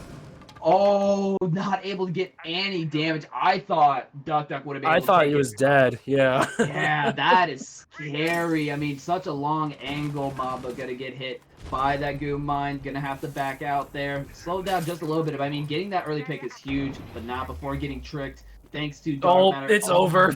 That wall's gone. Yeah, no, threw it just a little bit too high. Not gonna be able to pick it up. Oh my gosh! Duck able to down Mamba by head heights. Is she gonna take another? Does get a bit of damage onto Nate, but it does look like they will be able to get the res onto Mamba there. But with a minute and 20 seconds left, they gotta get out from that Geisha area. There is a player by the window. Duck now stuck in a corner. Gonna have to take this fight. Doesn't win it. Good swing. Very good pick as Z-Jock able to take Duck here from the window. That is going to be huge control for OSU Gray to start to get some kind of execute onto site, as they are now right at the doorstep of site, with two of the players still holding out on site, with one still kind of off and lurking about over by the stairs. 45 seconds left. We're going to start to see that push as Kodiak sustains a good amount of damage there. Now down to 50 HP. We're going to start to see the push past the house stairs in just a second. But Penguin looking for that pick. Tries to go for headshot. Can't catch it. There's the Nitro throw. Able to take Mamba as we see the backup. Dark Matter able to take Ebola as well as the Cincinnati Reds start to recontest that space. But Toaster hopping in, able to take Dark Matter out. Now down to a 2v3 as there's 20 seconds remaining. OSU Great has to get onto site and get this plan going. But Kodiak's still close to the corner. Could contest this against Z-Jock. The plan starts to go down. Doesn't seem like they know Kodiak's there. Starts to go for the swing. But Penguin will get caught out. Kodiak able to deny, but not before Nate finishes the job. Wow, that was looking really close at one point. I cannot lie. Seeing that 3v3 pop up on my screen, just adrenaline rush, right? But it was really a good push from OSU. They knew their angles, they knew where people were, they got the information down, and they were able to go ahead and rock Cincinnati's world, right? Oh, so, yeah. I mean, I was gonna say, oh, maybe OSU, it didn't pick the right map, maybe, but they are showing that they know how to play Skyscraper.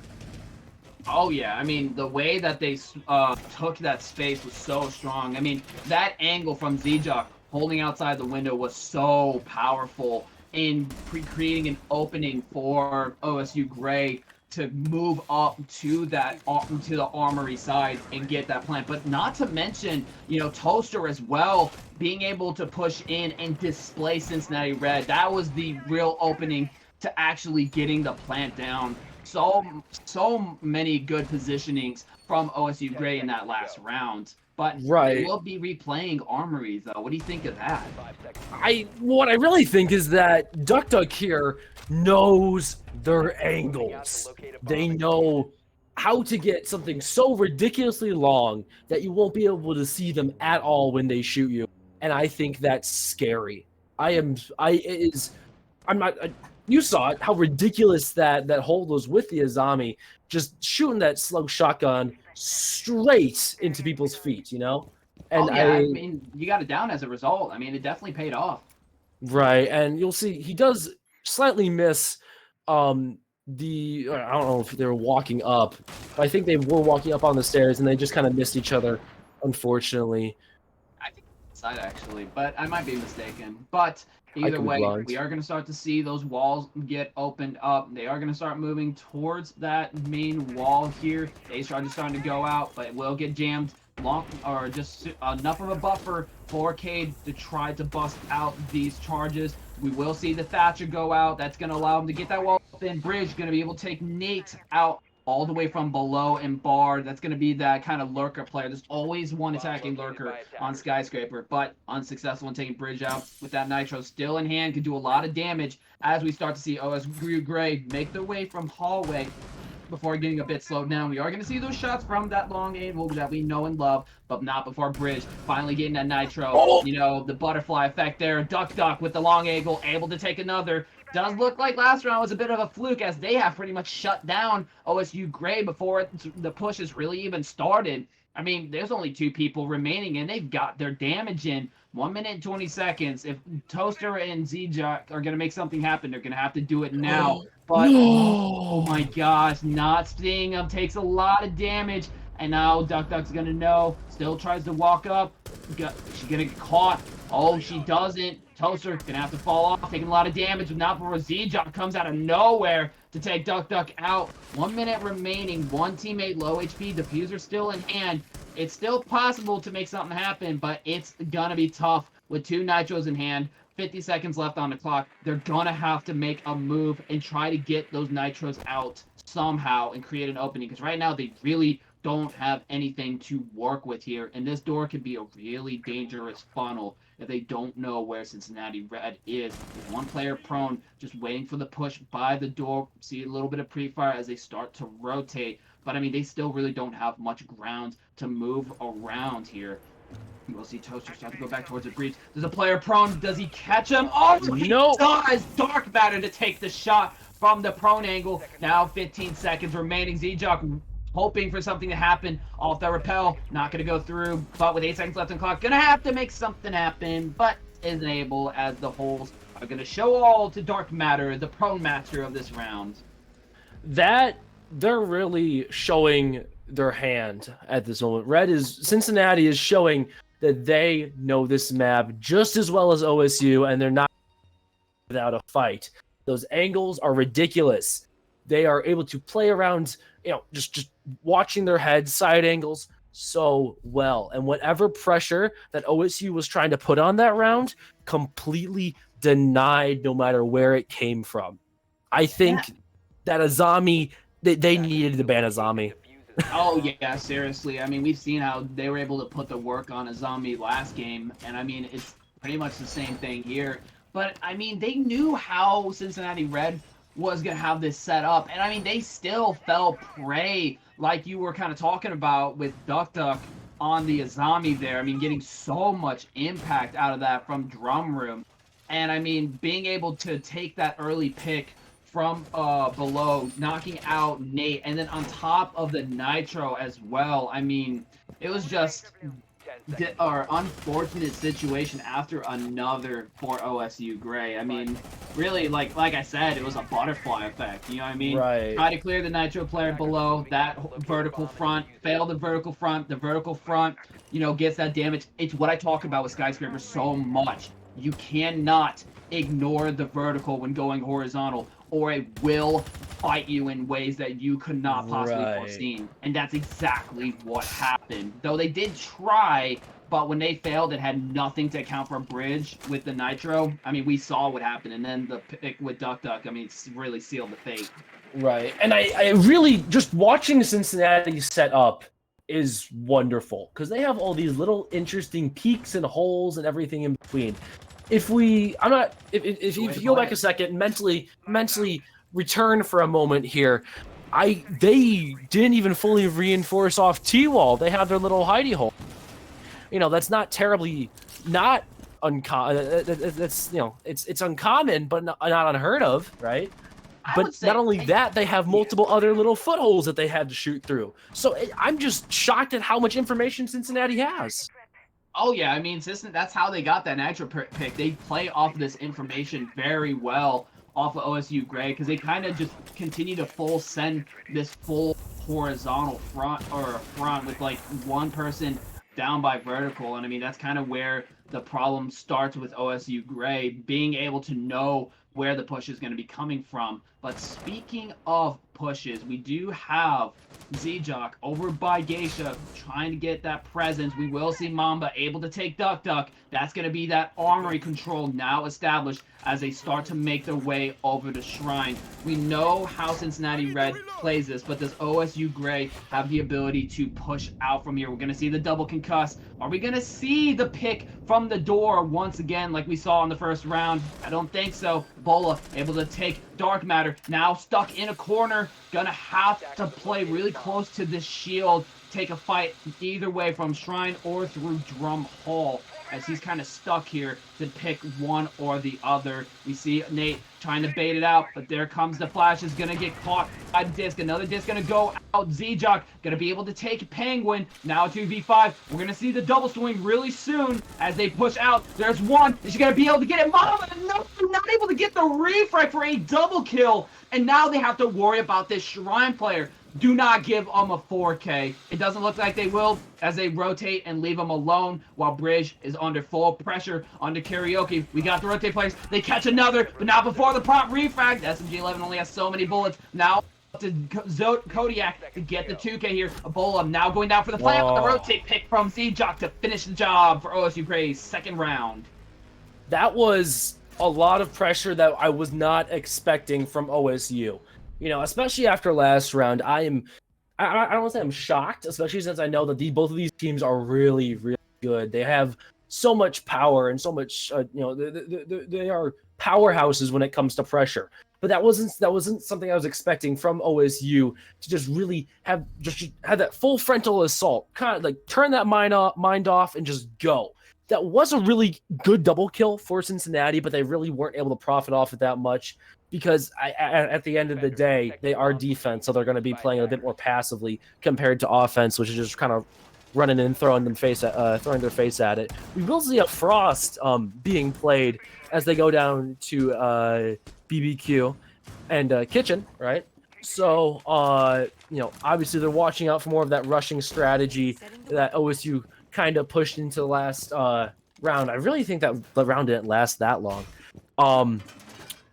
But yeah, no, it was a little unfortunate for OSU when they got that when Cincinnati got that double kill. But otherwise, they were just doing amazing. They got as much pressure as they could out, and that's all they needed. And it's not something that Cincinnati was expecting. Yeah, and I mean, huge props to OSU Gray for, kind of leaving Kodiak alone to face his inevitable doom down the road instead of giving them an opening by doing another double swing. I mean, clearly he was showing that he was popping off with those fights, and I mean, if you have one player kind of stuck and both players are isolated, why don't you take that other fight and plant? And they did just that. I mean, we saw the pick with the SMG-11 in the prompt refrag. Imagine how differently that would have went if a double swing came. Oh! Did he know that Bridge was there? Yeah, there's a drone right there. Oh no! He fell. See, and that's why you don't want to hide behind soft walls when there's drones about. Oh my gosh, that is such a devastating pick for Cincinnati Red. Just being able to get that army control instantly with so much time. I mean, we're not even. And he's giving up drum. Oh, he just gave up drum. Dude, oh my gosh, this is not good for Cincinnati Red. I mean, OSU Gray has so much control here, and if they are able to get the vert with a minute remaining, I don't see Cincinnati Red picking this up. And remember, like I said, with that Thermite ban, they need to pick that up because Thermite can be such a star player on a map like this. And I mean, if they're not able to pick that up on a map like Skyscraper, which is known to be defender-sided, I fear, for Cincinnati Red, I feel like OSU Gray will be able to take it on the other half, because right now we're looking at potential 3-3 as they now rotate over fully to get that Geisha control. We do have Dark Matter there. We could be possibly trying to contest it with Kodiak, but we are going to start to see a bit of a fallback. Dark Matter sustaining a lot of heavy damage thanks to Duck Duck over by the main stairs. They are going to fall all the way back to back stairs. Cincinnati Red basically just giving them this vertical. I hope they got long angles because they now have the vertical, but we could see Duck Duck over by restaurant stairs trying to get that damage over by the door. Also, I was talking about Mamba when it came to Dark Matter taking damage, but we do have Duck Duck over by these stairs. I don't think they know that he's there. We start to see the push. Oh, but there's the shotgun. There's the break. Able to take Mamba. We're going to see the chase from Toaster. Going to try to refrag, but will not be able to catch him as he falls all the way off. Duck Duck taking yet another one onto Z-Jock for a double kill as OSU Gray's attack, despite having the first, falls apart. Penguin to take another. Is falling. As Nate just runs into sight. 28 seconds, and there's now two players, both being vertical. And Yeah, I mean, what just happened? Not looking too good, as they're now going to have to start pushing out. We'll see the Ram make that rotate as she starts to push up. Oh, but get caught out by the bonsai player, but not before the refrag with the Bola now onto site. Doesn't have the fuser in hand, gonna have to pick it up eventually. There's 5 seconds left on the clock. Gonna have to go for the pick, try to go for the plant or something, but with 3 seconds left, no diffuser in hand. There's really no options as he runs straight into Dark Matter's line of sight. Wow. They really came back. That Cincinnati took the pressure like a champ. I was about to say, oh, they're all stuck in that one little stairway. I was just blown away at how well they've recuperated from they lost complete control of upstairs, right? So I mean, yeah, they got heavily punished by Cincinnati Red playing on site, which I really didn't foresee that happening with how OSU Gray was able to push them back so far. But I guess that early fallback pays off when you're able to punish the vertical that they wanted so badly to the extent that they did. I mean, who could have seen that coming? Right, and I really thought OSU Gray was, pull it out. They got the early pick. They had great positioning. They had control of upstairs for the most part, and it just fell apart. Yeah, and I guess that's the nature of Siege, right? That is the nature. It really only takes us a few seconds for things to quickly turn around, and turn around they did. And I mean, that's exactly what Cincinnati Red needs here if they want to have a solid shot. They've still got one more round to go, but I mean, with the way that they won out that round, I'm really not confident of OSU Gray to even this out. I mean, if they do, great. I mean, that is a good chance to win it out. But if they don't, I mean, that is gonna be trouble for them. I mean, this is their map after all, but it does look like they're gonna immediately go for opening that wall. But I mean, they're not gonna be able to get the full line of sight. We've seen how that can be a problem with Cade prone or Dark Matter proning by the bomb chassis and how much of a difficulty that can be. They will go and get that small wall popped open. It does look like they're going to have it as a multiple, though. Usually I've seen that as like a repellable one, and then they pop it on the second iteration, but there goes the wall. Oh, no. There's that Captain entry denial I was talking about.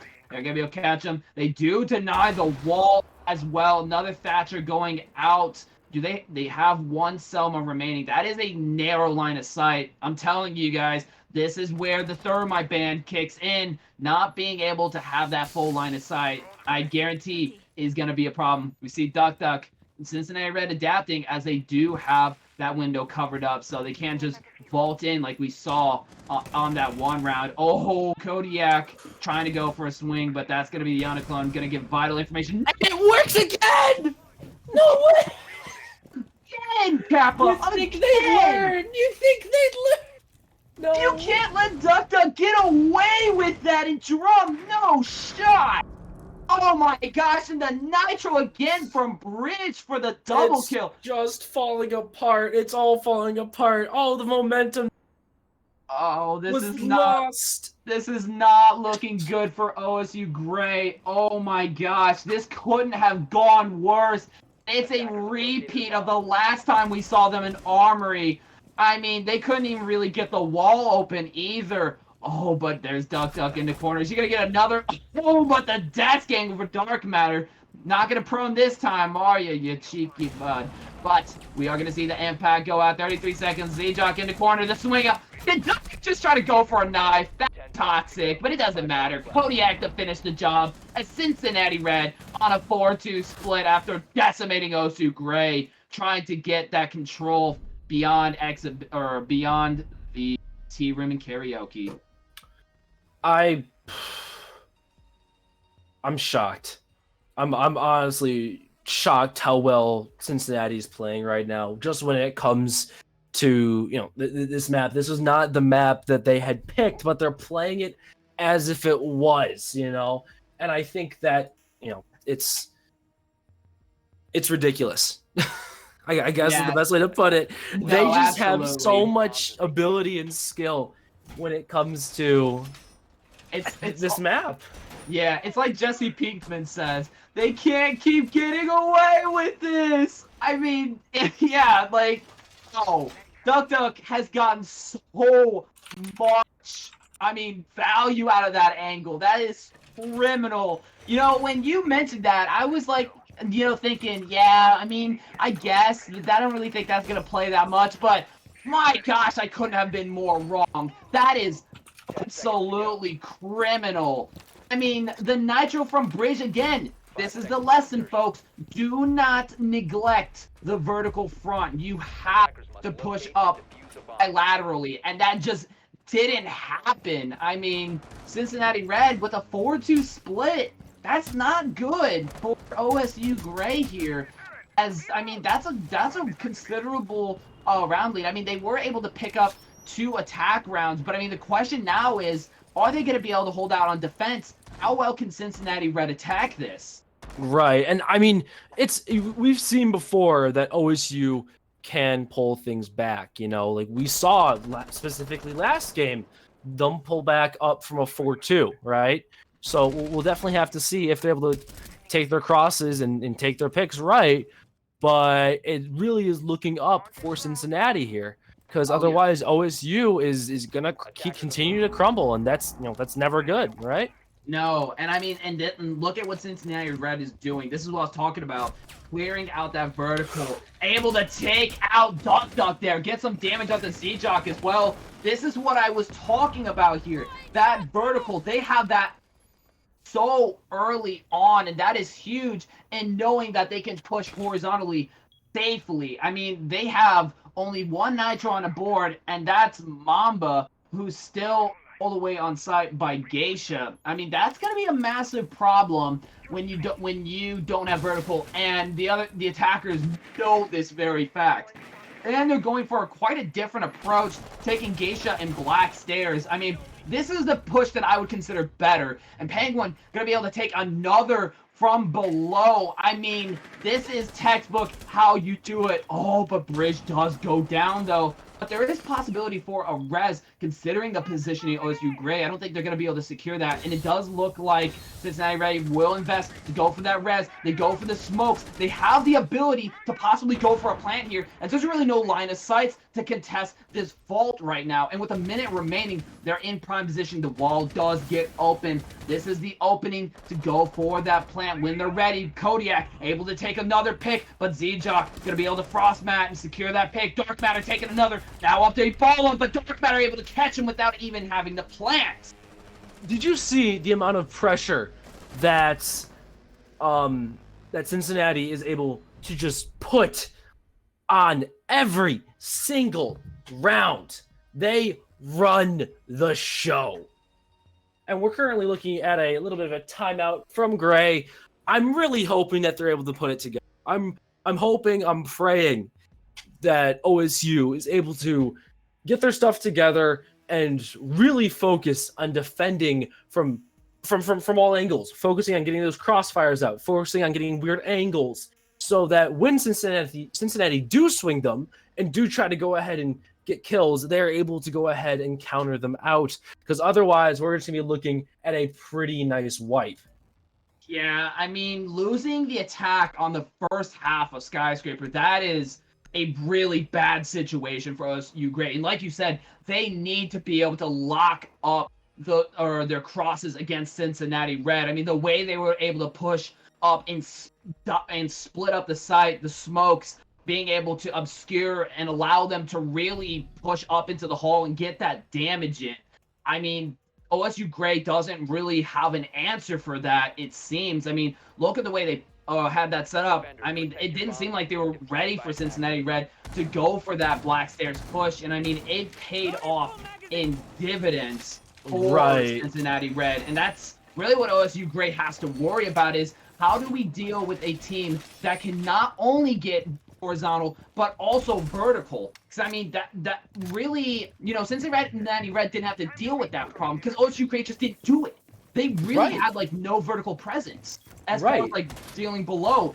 And now Cincinnati Red is doing exactly that. OSU Gray has to deal with a team that is not only getting horizontal and vertical, and that is straining their ability to set up these crossfires and these counter positions. I mean, just imagine Cincinnati Red pushes up these main stairs.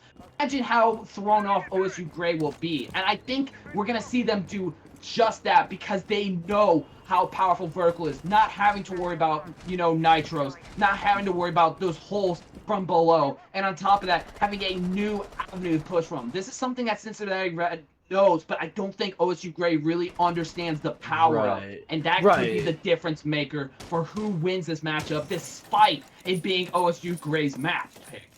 Right, and I really think, especially, is that Cincinnati obviously trusts all of their players trust each other immensely, to the point where it's a little ridiculous how much trust they put in each other. They won't peek the same angle if someone else is watching it. They expect each other to win gunfights, and I'm not seeing that from OSU. I'm not seeing OSU having that confidence that Cincinnati is putting in each other, right?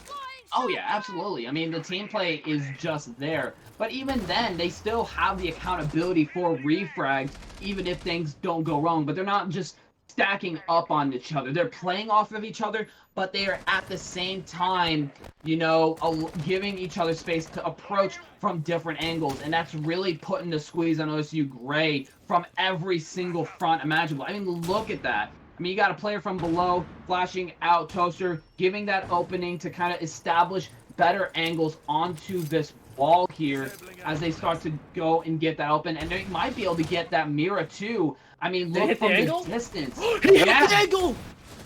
Oh my gosh. Whoa! That was an impressive throw by the ace. He didn't get a kill.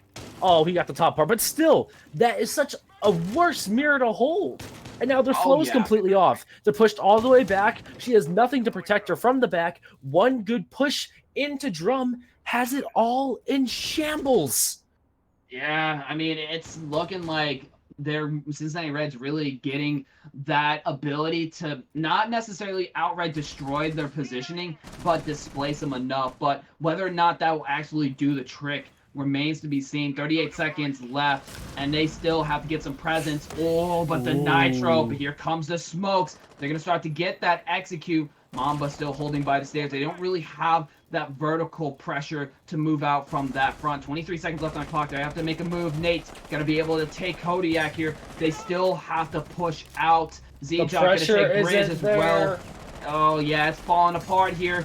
We see the swing from Toaster to take another, and Ebola to take Dark Knight for a flawless round. What just happened there? We saw a complete opposite from last round. No pressure or presence. 80. Complete 180. And maybe that's just because we're and we know where everyone is 100% of the time. But it still looked like two different teams were playing there. And that is... Yeah, that was a very different situation than what we saw last time. I mean, they just didn't have really any presence there, not able to get any of the setup that they were looking for. I mean, they had, the kind of setup as if they were gonna, but they just couldn't get the impact from their utility that they were really looking for. And it showed from how they choked at that funnel. Very unfortunate situation. Speaking of unfortunate situations, I think we're dealing with some really, really, really big technical problems here. Not on our side, actually. It seems like Ubisoft has pulled some shenanigans, and both of our observer and the entire other team has seemed to have completely gone down. So we're gonna have to see how that happens. Yeah, it looks like we will have to go for a rehost because we were looking at a full team crash here. I mean, not just the teams, the observer crashed as well, I think. So yeah, it does look like we're gonna have to possibly go on a bit of an intermission there as we try to get that situation. UB, I say this all the time, fix your freaking game. Why is this happening? I don't get it. I don't get it. UB, Driving us Right. crazy. I got work. I gotta go to work at like or I gotta leave at like 6 for work. And now you're keeping me up. You're keeping me up. This is why. Oh, you make me angry. You make me very angry. But with that being said, we will be on intermission, so we'll be right back. Yep. See you soon.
Bathroom dead. I'm I'm in bathroom. I'm gonna keep holding point. Captain dead.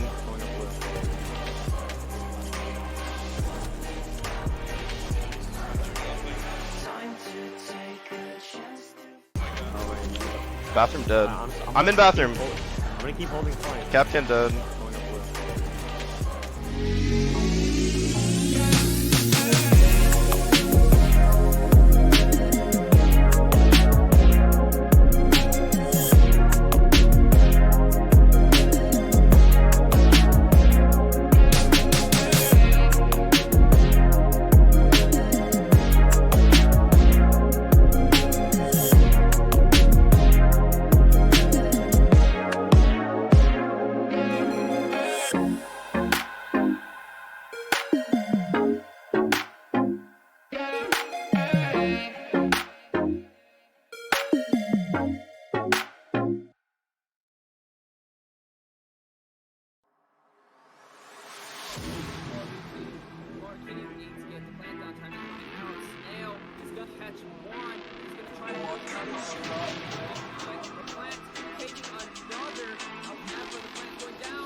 Diffuser down closet. Trophy. Get some power. You just. And they drop down randomly.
All right, and we're back, everybody. Sorry for that. I mean, UB likes to do what UB does. We are going to be going straight back into the game. And if my mic sounds a lot different, that's because I was on my C920, which I have infamously configured because it's such a terrible mic for mic spam. So, if you had your ears blown out, I am so sorry. Discord decided my default should be the worst option instead of the mic that I paid literally $50 for. I mean, screw me, right?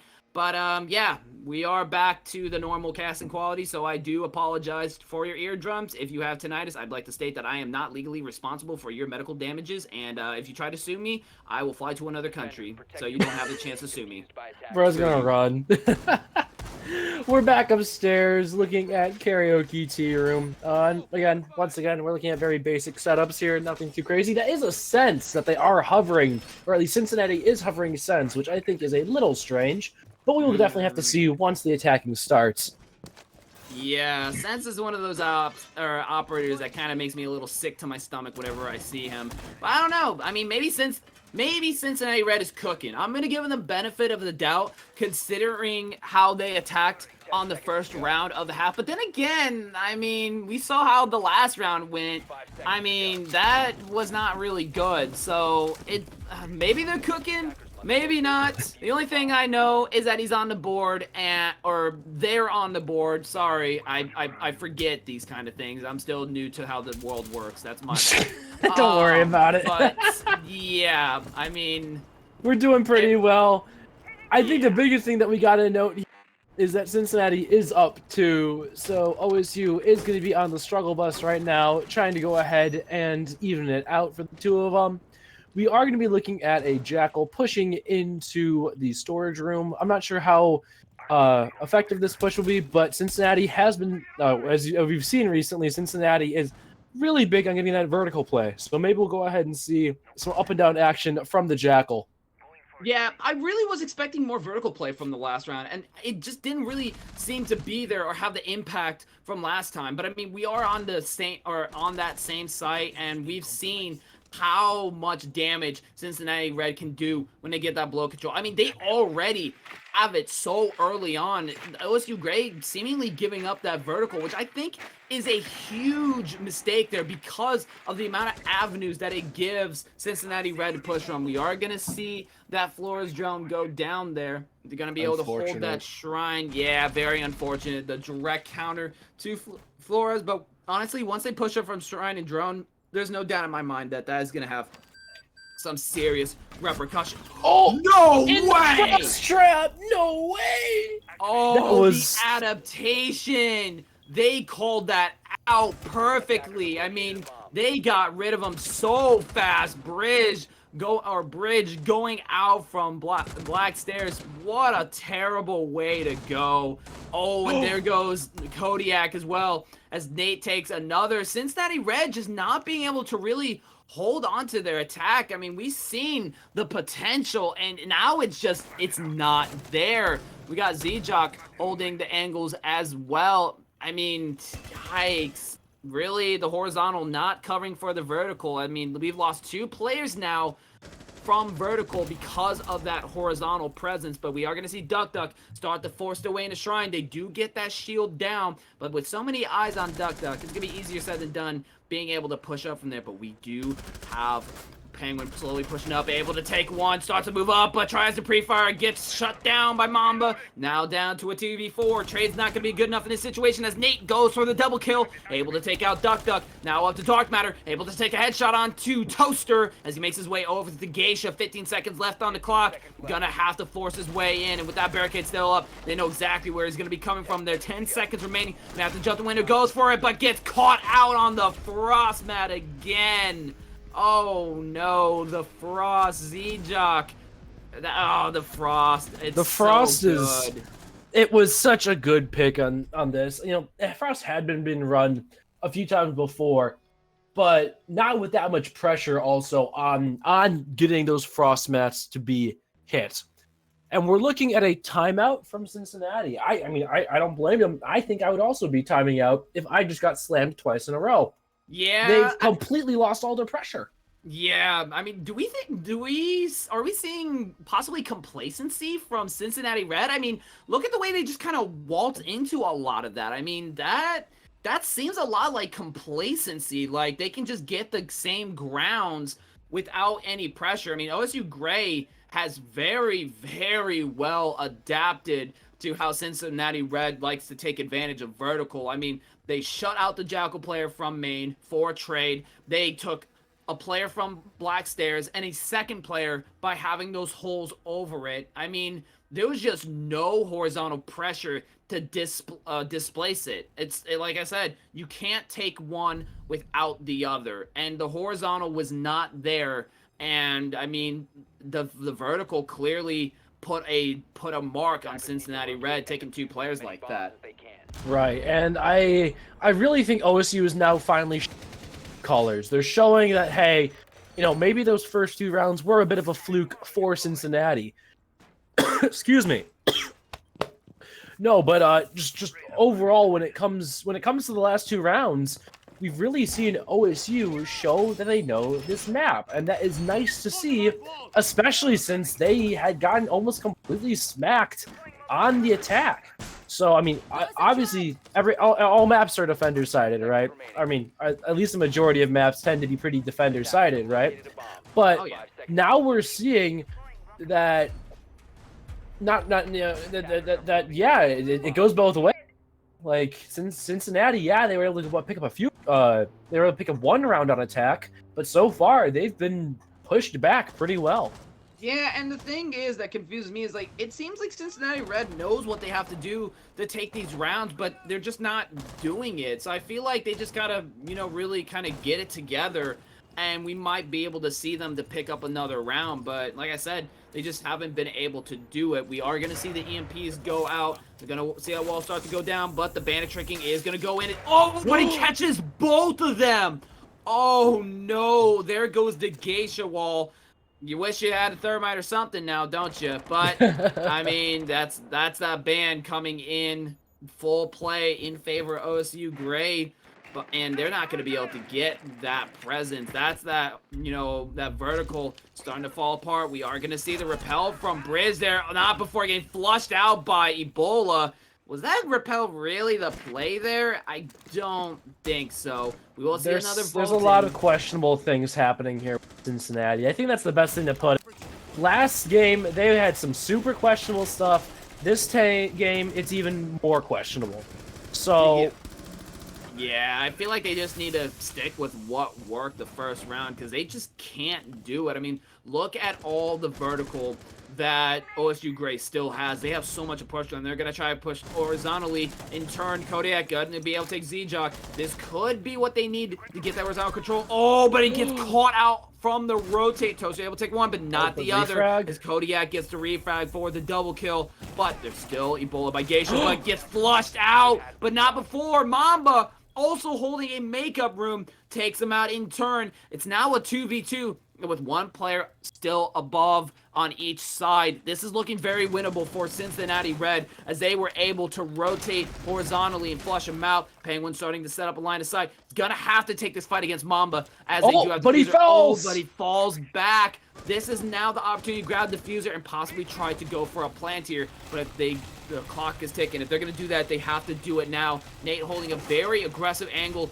against the vertical here. If all it takes is one swing for Kodiak to go out, but in turn, it's going to be Nate catching Penguin, and they still don't have Diffuser with 30 seconds in. Nitro's going to go out, but it's going to be a little bit too late as Kodiak rotates to catch the Diffuser. We'll be able to pick it out.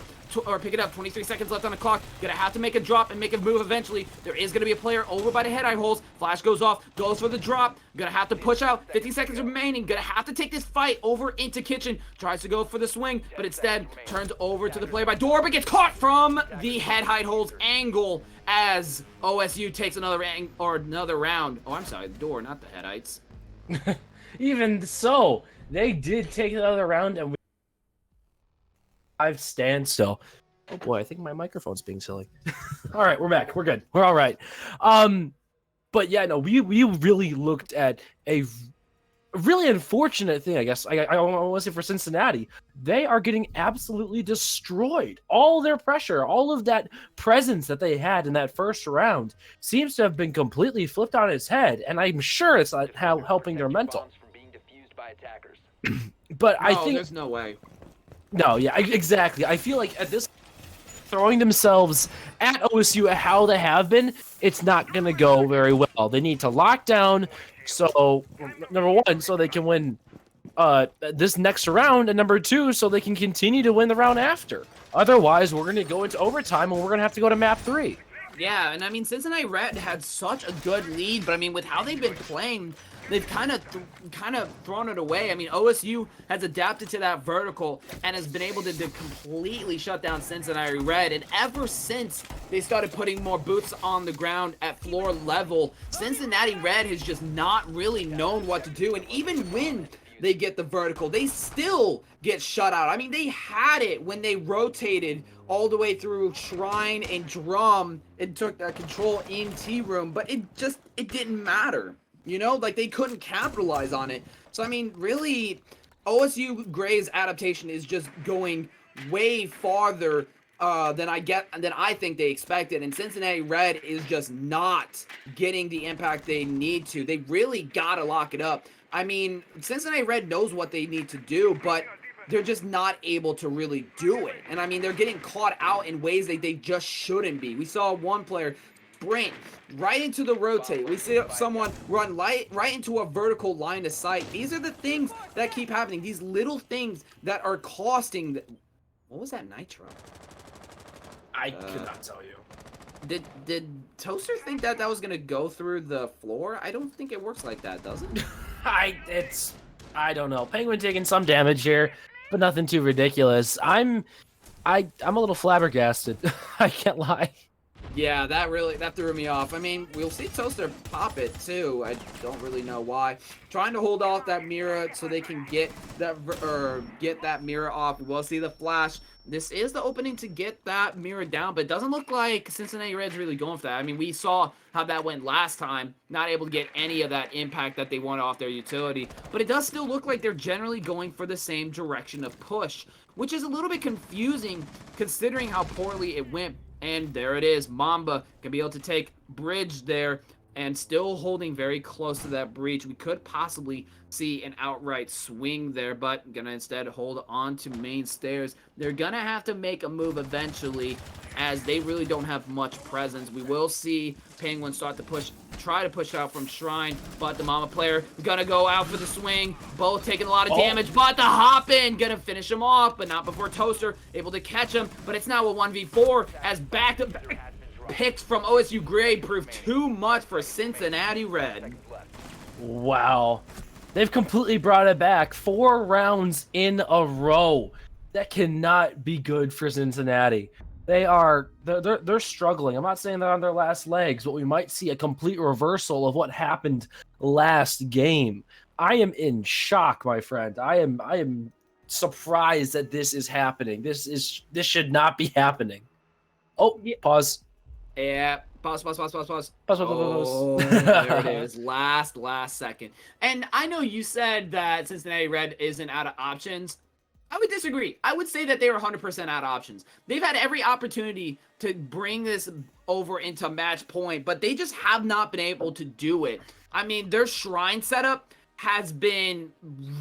I really hate to say it, but their Shrine setup has not been good. they have not been able to get really much at all, and then get absolutely crippled when they try to push out despite that.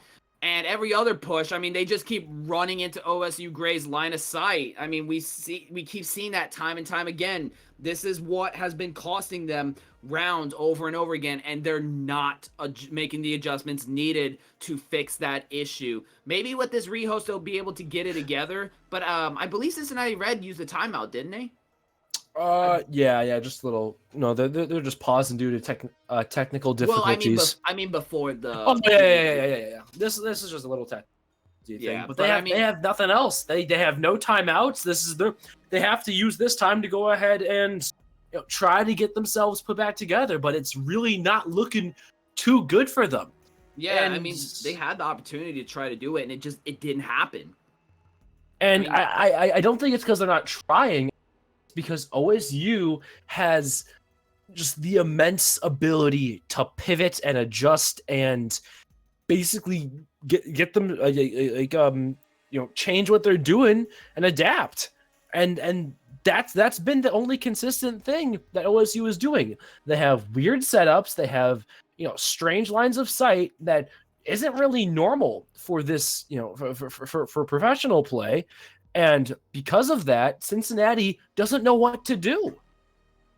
Yeah, no, they clearly don't really have a proper answer, as we've seen. And I mean, at this point, they're gonna have to force something. And I mean, especially considering they're going karaoke in Team Room, this could be Cincinnati Reds' opportunity to take it. We've seen that they do have a pretty good hold on karaoke in Team Room when they are able to get vertical, and they've tried to do that several times now, and it's failed. But this is their opportunity to correct that mistake. If they are able to get presence by the windows, by Geisha, and really displace those karaoke player, that's really all they need in order to do just that. But the question is that what they're gonna go for?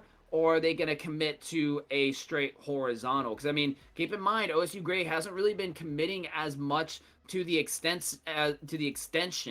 that we have seen from Cincinnati Red. They're not really doing that. So, I mean, they have that opportunity. There are options, right? They can take the fact that OSU Gray is used to that vertical and push the extension. Or they can use Geisha to displace. But, I mean, are they going to do it, though, is really the question. Or does Cincinnati Red have that pattern figured out, or are we going to be moving to map 3? Because I'm kind of losing my faith in Cincinnati Red here.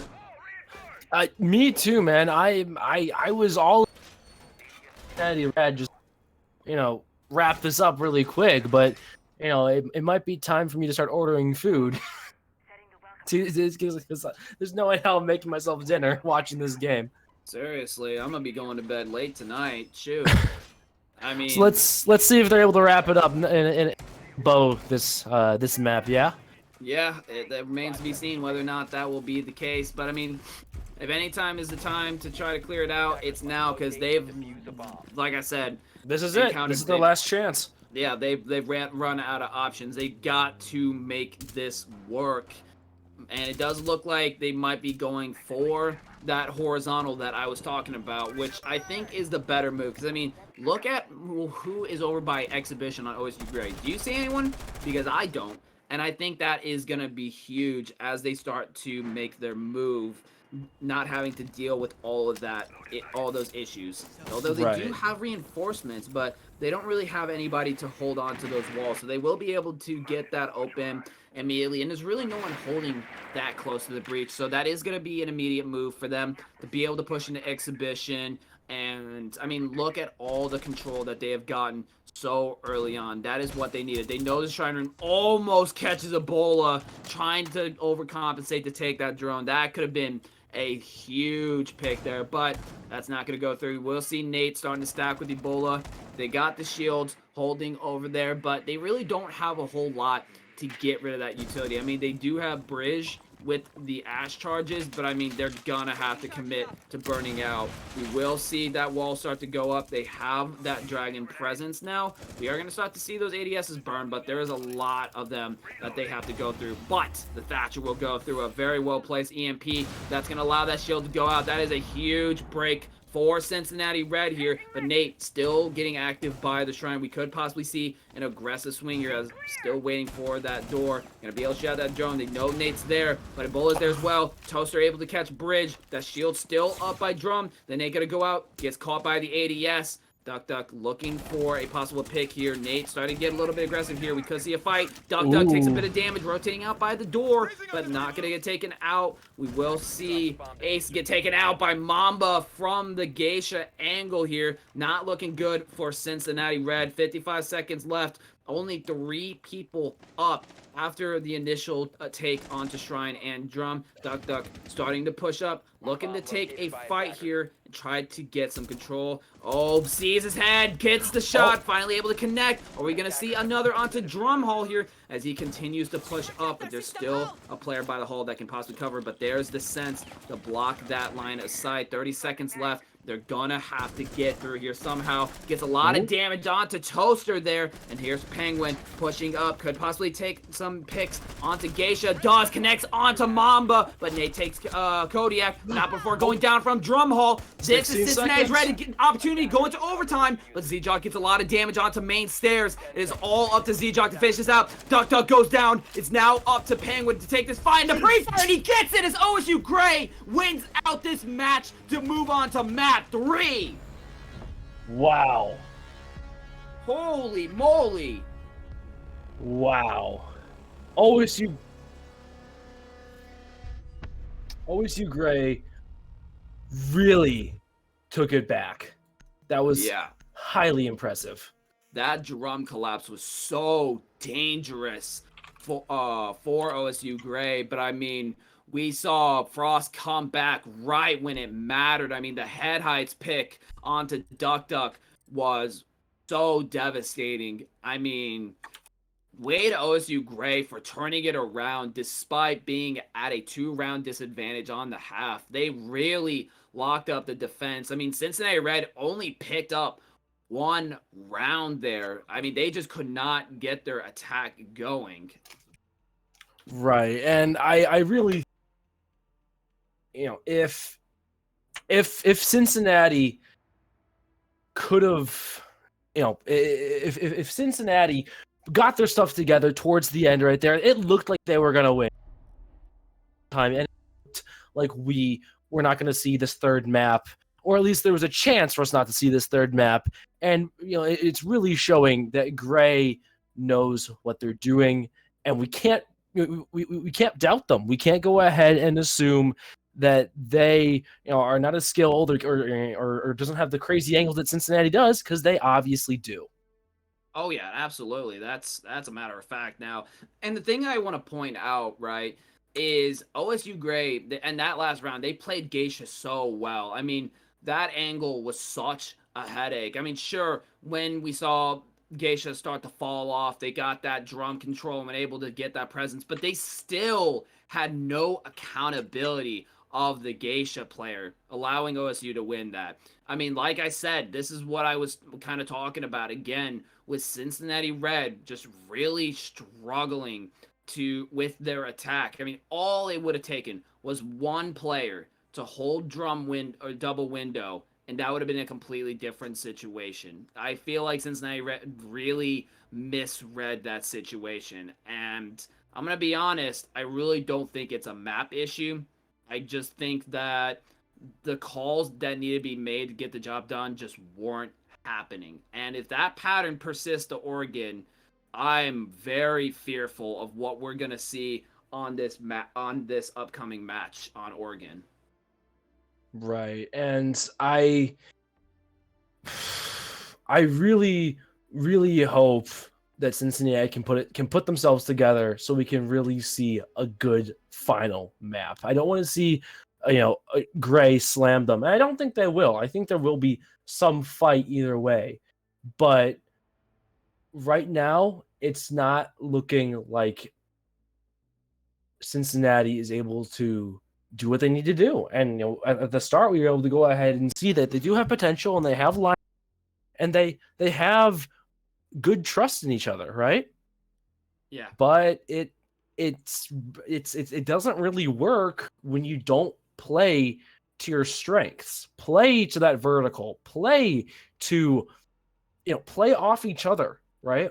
And then that's something that Cincinnati wasn't doing in the last 5 rounds, is that every single time they would push, you would go ahead and see clumps of people instead of what they were doing earlier, which is not really splitting up, but allowing themselves to have that space. And that space wasn't there for the last 5-ish rounds. They were playing on top of each other. And that's when you see Cincinnati, go down in that 1v4, go down, in these critical moments that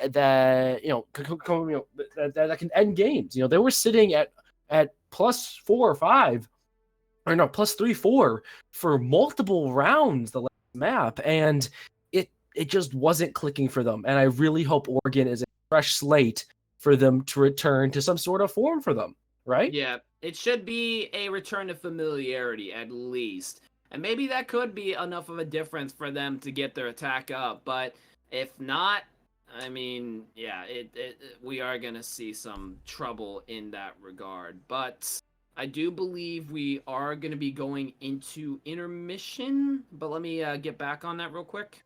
Yeah, we are going to go into intermission for just a brief moment before we move on to our final match for the night. So with that being said, we'll be right back. We're going to get this lobby set up so we can just jump right into the final match. We'll see you guys in a sec. Stay here.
Bathroom dead. I'm in bathroom. I'm gonna keep holding flank. Captain dead. Going up blue.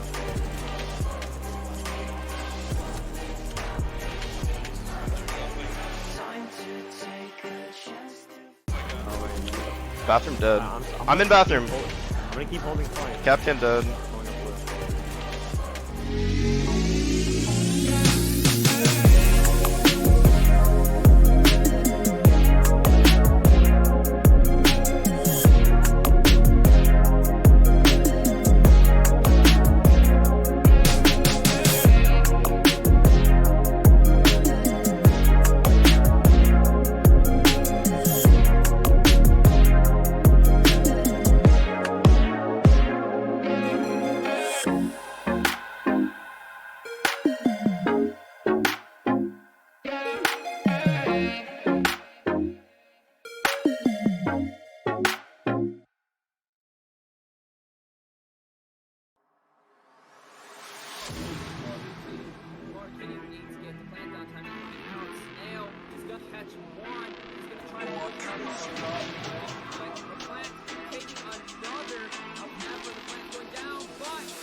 Diffuser down closet. Trophy.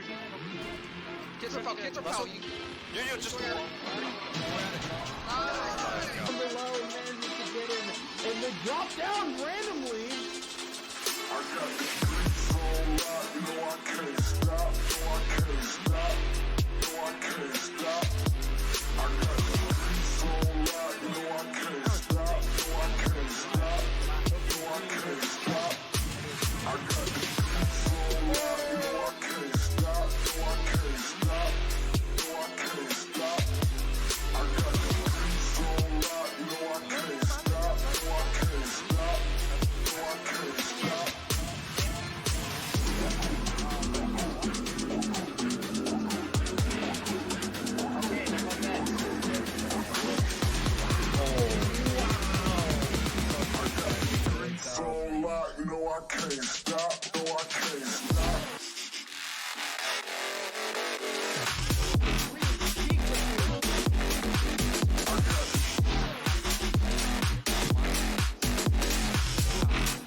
All right, and welcome back, everybody. We are now moving on to the final match with OSU Gray versus Cincinnati Red.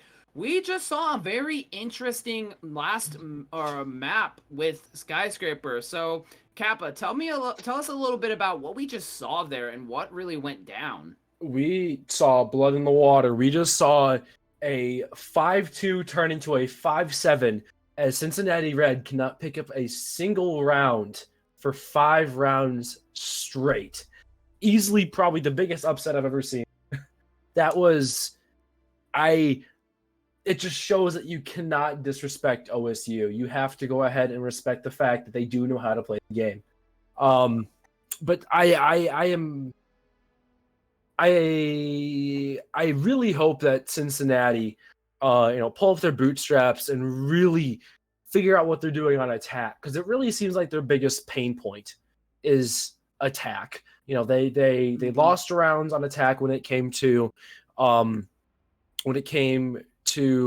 Consulate, and now they lost the game because of attack they lost the other map. They lost Skyscraper because of attack. So it really shows that their pain points completely rely on doing pressure and whatnot. And we know that they have the ability to exude a immense amount of pressure. It's just not happening, and that's really, really unfortunate. Yeah, and the thing I want to kind of talk about as well when it comes to that is, like, every single site that Cincinnati Red attacked on, they had separate issues, right? So on Karaoke and Tea Room, they could not get a hold of the back players. Never. They always folded to the Geisha and Karaoke players. They always were a massive thorn. Kitchen, they would get vertical and then get destroyed off. They would not get any impact. If anything, they would lose players onto vertical, which just should not be happening, right? Right. And then on the Armory, they could not get a setup at all. I mean, every site that they had a separate but severe issue on every front. And that's where the question comes. Is it really a lack of experience of how to actually attack Skyscraper? Because, I mean, granted, it's not the same repeating issue. It was something different every time. Or is it a issue of not really giving the shot calls for what needs to be done in order to properly attack? Because if it's the first issue, they've got a good chance on Oregon. If it's the second issue, there's a very good chance they lose this. Straight up. Like, I'm calling it. If it's the second issue and they're not shot calling what needs to be done, they're going to lose this map. That is my call right now. So strap in, and we'll see how Cincinnati Red does on attack, because that's what they're starting on. And I'm saying, show me Dokkaebi right here. What about you? What's your thoughts on the bans? Oregon standard map: Dokkaebi, Ying, Azami, Solus. All right, you locked in. Let's see. In. Thatcher. Okay, well, screw me, I guess. You know what? Why do I even try? Why do I even try? You know All what? right, all right. Cincinnati let's see Red if- and OSU are showing that they are not, your basic kind of players when it comes to banning ops. They always got to throw something different. And a freaking OSA ban. I mean, how further wrong can I be? You know, that's my bad for thinking that on the semis they would ban standard stuff on Oregon. Both You're these 0 for teams 2. showing to throw me off. Yep, 0 for 2. Are we gonna be 0 for 3? Hey, God, we're 0 you- for 3. Look at that. We got Kate off. Are we gonna be 0 for 4? Because I'm not gonna lie, Solus was the one call that was kind of a garbage call. And I mean, we saw how deadly Azami was, and we haven't seen her banned once. Right. I mean, if you're I'm gonna ban still Azami, in it's right Solus. here. I think it's a Solus, my friend. If they ban Solus over Azami, I'm gonna lose my mind. They banned Mira. 0 for 4. Look at that. That's got to be a record. We are awful at guessing. I mean, I literally, I'm just so used to seeing the standard bans that was exactly what I expected. But I mean, neither teams went for default bans. I mean, all target. We've seen Decade tricking from OSU Gray. We've seen the mirror play. I mean, we haven't seen an OSA, but we've seen a lot of Thatcher presence. I mean, these teams clearly target each other heavily with the bans that they went for. So, you know, it makes sense. I'm not saying it doesn't make sense, but it's also not the standard, which I wasn't expecting because I'm so numb to it. Right. And, you know, obviously we're going to see a very, basic setups here. You know, shield back of the elbow right there. You know, you're going to probably, again, you're going to see the Jaeger putting a bunch of stuff there. We're going to see a very default setup here from OSU Gray. But Cincinnati, as you can see there on the quick pick, are swapping to some very interesting operators. We're seeing Capitao, we're seeing Sense, and we'll see how far... Oh, never mind, we're seeing Dogebi. Well, we're seeing the Blitz again. You know, and that's not something that I'm too ready to see, especially since how Blitz last time kind of shot themselves in the foot. I think we're going to see a rush down Laundry. I mean, look at the composition. You have Duck Duck on Finca. You have Kodiak online. I think they're really going to full send this right now. And I mean, they're already pushing through Garage. Either they're going to go for a very fast clear, or we're going to see a rush down Laundry. But so far, it hasn't started yet. Oh, there it is. There's a rush. The Flash is now going in as they run straight in to push elbow. Bridge already pushing through to Laundry. This is the rush that I was talking about. The Capcan doing very minimal damage. Already pushed all the way up into Laundry Room as they already have site control with Bridge. But Nate is going to be able to take out Duck Duck. The shot's coming out very fast. The Flash onto Nate. The Flash smokes one out as well, but not before Nate takes another. Z-Jock going to be able to take Bridge as well. A double kill as the rush is falling apart in rapid succession. Now with 2v4 as Kodiak takes another, and with Kodiak and Pop both all the way in bunker, the rush has failed. And the element of surprise that Cincinnati was games is completely and utterly gone. I mean, look at what happens when you try to do. Shouldn't be happening. You shouldn't be losing Blitz. You shouldn't be losing a lot of these things if you do a successful rush. You're supposed to get a few kills, and you're supposed to cut the losses and hopefully have enough pressure to really make an impact. And the fact is, we saw none of that. And that's super aggravating. But either OSU was super prepared, or Cincinnati made a mistake when pushing that way. And I think, unfortunately, Cincinnati did make a mistake when it came to pushing out other sides. You know, all other positioning, all other pressure that they had on was completely stripped of them as soon as they started getting picked off one. And that's the truth when you just try to base your entire attacks off surprises. Yeah, I mean, that element surprise just didn't work. They thought they could get that first round lead like they did on Skyscraper, and I mean, it just wasn't there. I mean, it's kind of predictable nowadays on Oregon, and it clearly shows from how that worked out. I mean, you really can't be doing stuff like that. I feel like OSU Gray was very much anticipating and ready for it. I mean, we saw, and that was the thing that was confusing too. Bridge went didn't really go the pathing that I would have kind of expected when pushing that out. And I mean, it clearly shows from how heavily they got punished. But I mean, 28 seconds, They might be able to make something happen. OSU Grace playing this a little bit passive here. Oh, but Nate able to pick one barely, but we're going to see Kodiak stopped around the stairs, but gets caught out by Harry Potter. Gotta love that little stairs corner, right? Love it. And what I'm also, looking at here is that it's basically confirmed. Yeah. We are looking at, Cincinnati unable to regain the pressure that they once had.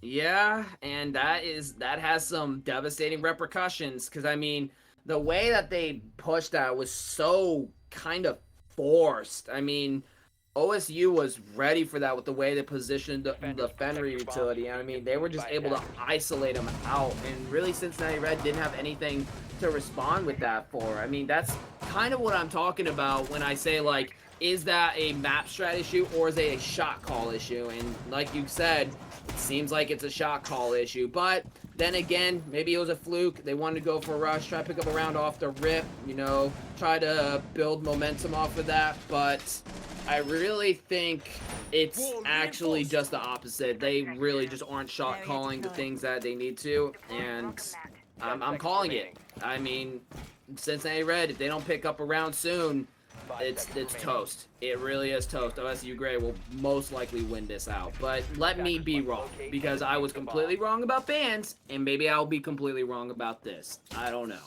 And I like you said, I'm hoping that this is a situation where you are wrong.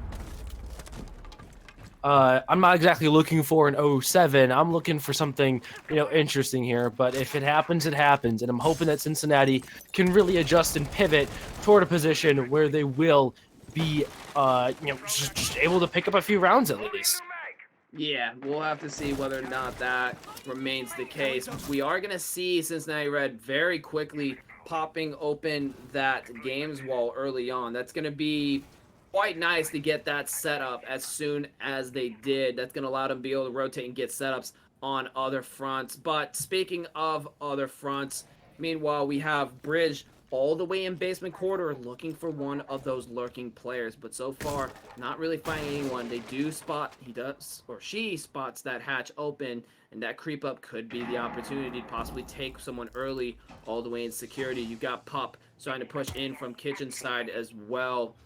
You got a player in security that's now going to be potentially boxed in. That's going to be Mamba just slowly sitting there. Drone's going to spot him out. There's still a player below, but I don't think he knows at all that Bridge is waiting for him to push over to the rotate. It's all about patience. Take one bad shot and he's going to know, and it's going to be a totally different situation. Oh, there it is! There it is! Bridge got it. Able to take out Mamba. That's going to be huge control. Be able to get rid of that player. You can now have a double window player. That just opened up so many opportunities Cincinnati Red. That was the patience that I was hoping that Cincinnati Red would be able to pull off. And they got just that. And it's obvious that OSU Gray was not really expecting that at all. That basement lurk player played off so well. I mean, how could you know? I mean, That's what Nook is for. Being able to walk around those areas you don't typically clear. Nade will go out as they start to push up from attic. And here's the thing, they don't have any head height holes. They don't really have a way to contest this. So Toaster is pretty much all on his own here, unless there's a bunker player covering, and it doesn't look like there is. As they start to push up, C-Jock gonna go down to Pup here. The Fenrir gonna catch him off guard as the swing to take him out plays off the utility perfectly here.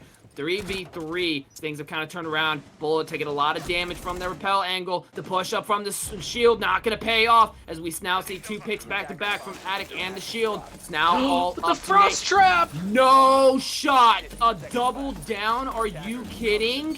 From the frost mats? Wow. Dark Matter going to secure that kill on the Bullet. They got 8 seconds. They gotta go for the plant. They gotta push this. And with being so low HP, this could be a recipe for disaster. Kodiak gonna go down. Dark Matter now initiating the plant. The plant will go off, trying to run through the track. Singer's not gonna be able to. Is Nate lagging right now? I think he is. Here? Oh, whoa. No, I think the freaking lobby's about to crash again. Look, we got packet loss, jitter, latency. UB, come on. I need to go to bed. But anyway, I mean, I don't know. We'll see what happens. All the players are. Oh. Oh no. Yubi, what is happening? And she dies to the track stingers. What is wrong with this game? Yeah. I mean, let's be real here. I don't think OSU was gonna take that round. I mean, that was a really bad situation.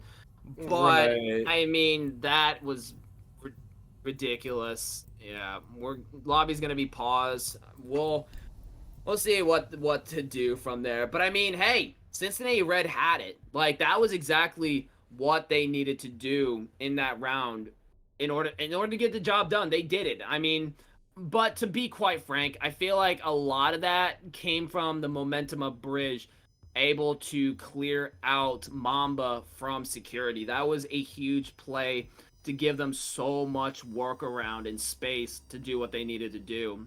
Right. I really feel like if it weren't for that pick, we wouldn't seen the displacement of positioning from OSU Gray that gave the opportunity to take Attic the way that they did. I don't think that would have happened without it. Right. And I think we're going to be looking at a rehost here. So we're going to let the players rehost the lobby and get everything else figured out. I want to reiterate, we saw some really good momentum come from both teams, but it's become a lot. It's very obvious that Cincinnati has brought some of that, like I said, brought that momentum back. And yes, a lot of that did just come from one kill from Nook, but in the end, that one kill really allowed them to be sure that they're not going to have to deal with the roamers, be confident that, you know, that they have some advantage over the other team. Confidence allowed them to really push up and get the kills that they needed. Yeah, no, absolutely. But with that being said, while we're getting these players back in and the lobby set up, we're going to go on a very brief intermission. It should only be a few minutes while we get this all set up. So we'll be right back. We're just going to get this lobby set up because that was really bad. Holy moly. Something about those Ubisoft servers. Every time with the new season, let's give it a week, you know, to fix out the kinks so we have a smooth transition. That's the funniest lie I've heard from Ubi. But anyway, we'll be right back. We'll see you guys in a sec. Peace.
Bathroom dead. I'm in bathroom. I'm gonna keep holding point. Captain dead.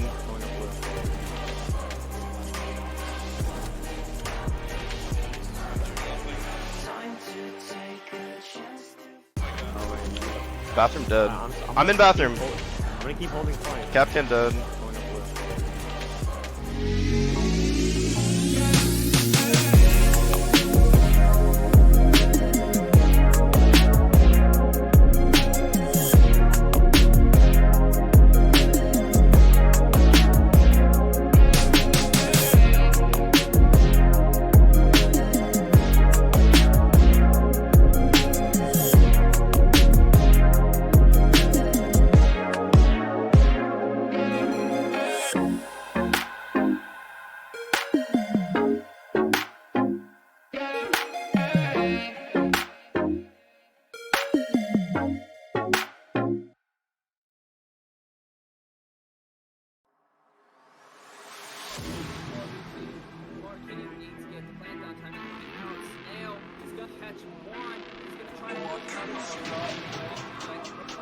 Taking another, however, the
Diffuser down closet. Trophy.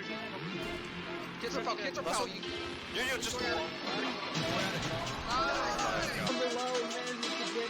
And they drop down randomly.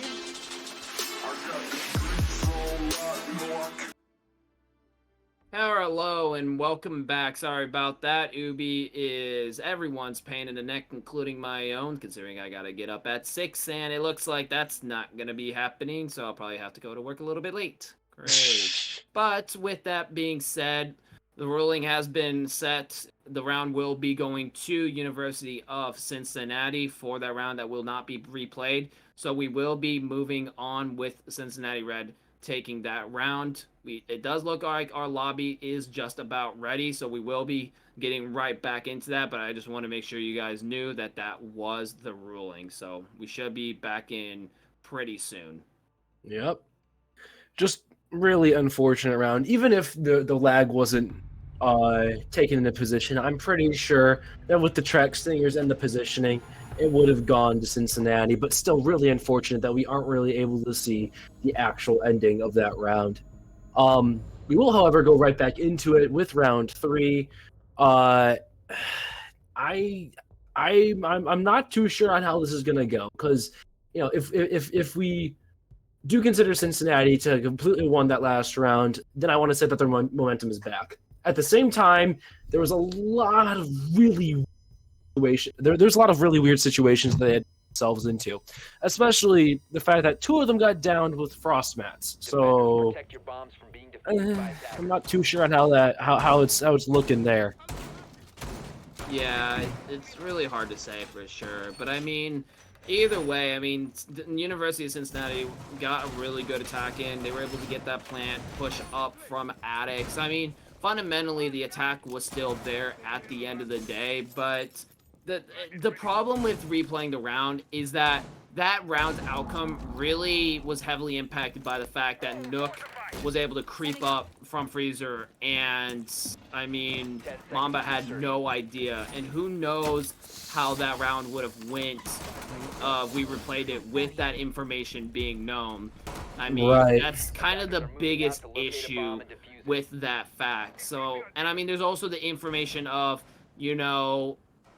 Grid or Kodiak didn't know that Nate was really swinging out the way she did from attics. I mean, it's really debatable either way, but I mean, we can't deny the fact that probability-wise, University of Cincinnati was at the advantage ultimately, and that's kind of the precedent that is being set with. But moving on, we are going to see OSU Gray move back up the 2nd floor. We do have Bridge going back down Freezer. Mamba already sneaking up Z Hall. I don't think they know that each other are over by classroom, but I think the information is now there. Oh, never mind. I was outside. I'm literally trolling. But regardless, we are going to start to see that push up from bedroom. Mamba floating around over by 1st floor. A lot of shots going to be coming out here. Trying to contest that shield. Not going to be able to catch. Mamba will be able to turn around and get rid of Bridge from Freezer Hall. Not going to let that happen like they did last time. That's going to be a huge difference here, but we still have Duck holding by Freezer stairs as well. But Mamba's going to be rotating up blue stairs, so that is going to be an unsuccessful refrag for Cincinnati Red to turn the situation a little bit differently here. And with a minute 30 already out, it doesn't really look like Cincinnati Red has much control over the stairs. We are going to start to see a bit of the positioning shift for OSU Gray, since Cincinnati Red is kind of more positioned towards the freezer stairs, but so far mostly outside. I don't really know what's going on with Cincinnati, but we will see Pup able to clear out Mamba from that meeting hall area. 1 minute remaining and no real setup has came quite yet. They do have the game's wall open though, but that's really about it. Barbs up. It does look like they're going to be going for a bunks push, but if they're going to do that, they might want to do it soon. They do have that line of sight onto freezer stairs now. Nate going to go down thanks to Kodiak, and a nice shot from the double window. 38 seconds remaining. If they're going to get this going, they're going to have to make a move soon. The bees come out. It's not going to spot Z-Jock as he does rotate all the way by the bedroom. Multiple Grims now going out. They do have the cutoff. This could be the opportunity to hop in. Toaster trying to take out one from freezer stairs. Not going to be able to connect the shots. 20 seconds remaining. We could see a hop up. And from Toaster's position, this could be a serious problem. There's the hop up. Toaster not be able to catch Dark Matter. He still goes for the plant. Another hopping goes in. Toaster's going to be able to catch Kodiak. Is he going to be able to contest the plant? He does it down. Goes down. 3 seconds left. Not going to be able to plant. One on the rappel, but it doesn't matter. Out of time. OSU Gray to take the round thanks to the counter diffuse swing. Wow, these are really, really good rounds. Seeing Cincinnati try to regain the pressure that they once had, it was blocking it off every single time anything comes up. I think OSU has the floor. I was saying earlier, Cincinnati Red might have it, but I think OSU really has centered around the fact that, hey, let's play off each other. Let's, if one person dies, let's get that refrag and let's play slow and waste time. And I mean, that's defense, right? And they're really leaning into it. That's not something that we've seen them do in a moment here. Yes, they have been playing for time, especially on other maps, but right here you can really see them set up for rotating, set up for backing off, and set up for just countering those plants. Yeah, no, I mean, they really had that set up there. I mean, Cincinnati Red didn't really have anything to work with there in that situation. I mean, you had that games player, and they just had nothing really to flush it out at all. And I mean, bedroom was relatively uncontested, attic was completely uncontested, main lobby was uncontested. The only way to really deal with games is if someone repelled in, but that is some risky business there. But I mean, they did have a player by laundry stairs, but I mean, the decision to make a move like that came too little too late, and I think that's the shot calling thing once again. Right. No, I am honestly, this is something that could definitely go either way. That we don't know if that last round was a fluke, and we don't know, if either of these teams are exceptionally strong on this map, just because the offset and how both of these teams seem to, I don't want to say throw, but they seem to struggle when it comes to finishing off the other team. It just shows that there's a lot to come from this map. Oh yeah, absolutely. I mean, we're just still so early in. Almost saw a really nice swing from Mamba onto Pup, but not going to be able to get that. Does fall all the way back to blue stairs, and that's going to give Cincinnati some control to start getting some setup. But it's one thing to get first floor and set up from there, but it's another thing to set up beyond that. And I think that's the question for Cincinnati Red is, are they going to make the right moves in order to get the setup they need? Tries to shoot out the freezer player, unsuccessful. The flash does come out. That's going to allow Bridge to get all the way up into freezer tuck by the box. Z-Jock's not going to be able to catch the angle as they do have that cross. And that's going to be the opening to be able to walk in. It does seem like Cincinnati Red is getting the setup that they need in order to execute soon. But with 1:08 seconds, they're going to have to start making some decisive moves eventually. The Rooney Gate does go down. They do have the Grims holding the cutoff. We could possibly see a execute soon. But the problem is we got 2 OSU players over by Bunker, and the push is going to be coming from Laundry. But Mamba finally able to get the nice shot that he wanted so badly onto Duck. That's going to be Grim down, but Pup able to take Z-Jock, but Toaster all the way, or Wamai, all the way by Freezer. There's a swing from Bridge. Oh, but isn't able to finish it off. Getting another pick, but it looks like OSU Gray is going to be able to shut it out as another one comes from Toaster, completely demolishing this push. Wow.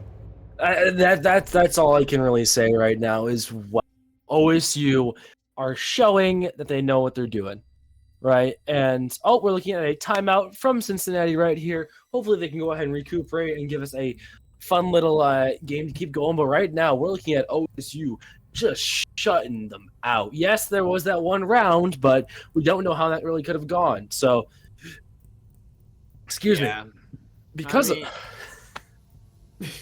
sorry about that. I'm dealing with some burpiness. I don't know. But just because of that, I'm willing to put my chips in onto OSU. But, you know, we never know until the attack round comes. But right now, I can almost confidently say that we are going to be looking at another few rounds of OSU winning.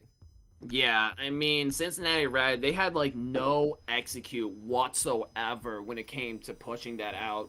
I mean, they tried to do something. I mean, they almost got the pick on Ebola, but completely whiffed finishing it out against them, allowing them to take a double pick. And I mean, the Grim pick was really bad as well. Like, they needed that one player to kind of displace, and that just didn't happen. I mean, they had the bunker rotate, and they were able to swig that out. Right, and, you know, it's in the past. Let's see how these teams figure it out. We are going to be looking at a kitchen. I don't know what the A site is called. What is that, like? It's meeting, right? Kitchen meeting. Yeah. There we go. No, I'm a classic over there type of guy. But no, we're gonna be looking at a tuba actually. On the defense. That's going to be interesting, especially on this site, considering that I'm not sure there's too much for Bandit to be holding, and that seems to be where those two are, like, you know, right there. They seem to be working off each other so well, Bandit and Tuba. So if we, you know, I'm going to be really interested. A spawn peek! No! Mamba gets a spawn peek! OSU Gray is getting ballsy. Oh my gosh. Able to take a spawn peek out on that. Are you kidding me? That's ridiculous. Ooh. With their very needed Bandit too. They need Bandit to be alive, and the fact that they were so ballsy and so willing to do that spawn peek speaks volumes over the confidence that OSU has right now for themselves. I mean, and can you blame them? I mean, it's a systematic shot calling issue, and it's still there. Why wouldn't you take that? I mean, geez, that is gonna be a real itch or a real pain for Cincinnati Red. Ooh, but not before taking both Ebola and Toaster out. That's gonna be some massive clearing. Mamba getting caught by the Nomad, but no one's really there to capitalize on that. They do have second floor control there, but they don't really have anyone there to actually take advantage of it. Oh, but Pup will be able to catch Mamba though. OSU Gray not looking. Oh, the pre-fire onto Z-Jock. Now it's all up to Nate. Are we going to see a possible 1v4 again? Remember what happened last time? Oh, there comes the hop in. But Duck was just not ready. Plant is going down. Oh, yeah, here we go again. Oh, but they do have plant this time. Last time they didn't even get the plant down. That was weird. 40 seconds remaining. Oh, gets a little bit shot out, but there's the split player Pup to finish the job for for Cincinnati to take their second round. You can't be getting too confident. I feel like that spawn peek was definitely a little in bad taste. I cannot lie. But I mean, it worked, but in the end, it didn't really matter. I I don't know how to feel about that last. It felt kind of like pushing a pull and push from the two teams, especially since how OSU was playing. It was cocky. It was a little like, you know, they thought they could definitely shut these guys out, and it didn't happen. And I'm not. I don't know what they're thinking. You know, I don't know if they're thinking that, hey, you know, that was just one round, we gave them a, you know, or maybe they're thinking, hey, you know, we thought we had a leg up on here. What's going on, right? And we'll definitely see the confirmation if this is truly just a one-round fluke, or if they actually brought back their footing, if Cincinnati is ready to take on OSU Gray at full capacity and at full power. 10 seconds to go. I hope that's the case anyway, because oh no, please. I think we're all right. I think we're okay. I'm praying so. Come on, UB. I mean, how many years does it take to? Oh, you know what? I probably got a joke for this situation if we do rehost. You want to start readying one up? Actually, I think I already got one. Okay, How many UB employees does it take to launch a season unbugged? How many? We don't know because they still haven't done it yet. But anyway, moving on, we are gonna start to see a little bit of a push from lobby and rear stage side. There is a player over by rear stage holding that very aggressively, but shoots out the drone. Is gonna advance to T2 though. Gonna reinforce and cut off that attic push. We are going to see Bridge quickly pushing up to secure that control. We are going to start to see another front from Bedroom as well as they get ready to get rid of that shield and get that wall open. We're going to see a lot of utility go out, but the shield's not going to go down, not able to secure it, but with no utility remaining, they will not be able to get rid of that deployable shield, at least not with Zofia. They're gonna have to pull Bridge over if they want to get that done, but where is she actually? I can't see her. But right now, not in position to get that done. We do have Mamba sitting all the way in elbow. What? Oh no, the scan from Jackal. Oh, but Mamba. Oh no, Mamba does not get out. That is the kind of flush that you want to have when you got a rogue element like that. A very good clear from Cincinnati Red to take Mamba out, but I mean, a little too late, don't you think, considering the amount of time that is left for Cincinnati Red, and they really don't have much of a setup. They haven't gotten a wall open. They were unsuccessful in contesting that deployable shield. They were looking scarily similar to what happened last time. How are they going to answer to that Bedroom player? And that's what I'm really wondering here. We are going to start to see some players moving up through white stairs, but we don't really have anyone by kids, and that could be the difference if Cincinnati Red just straight up doesn't have to worry about that problem.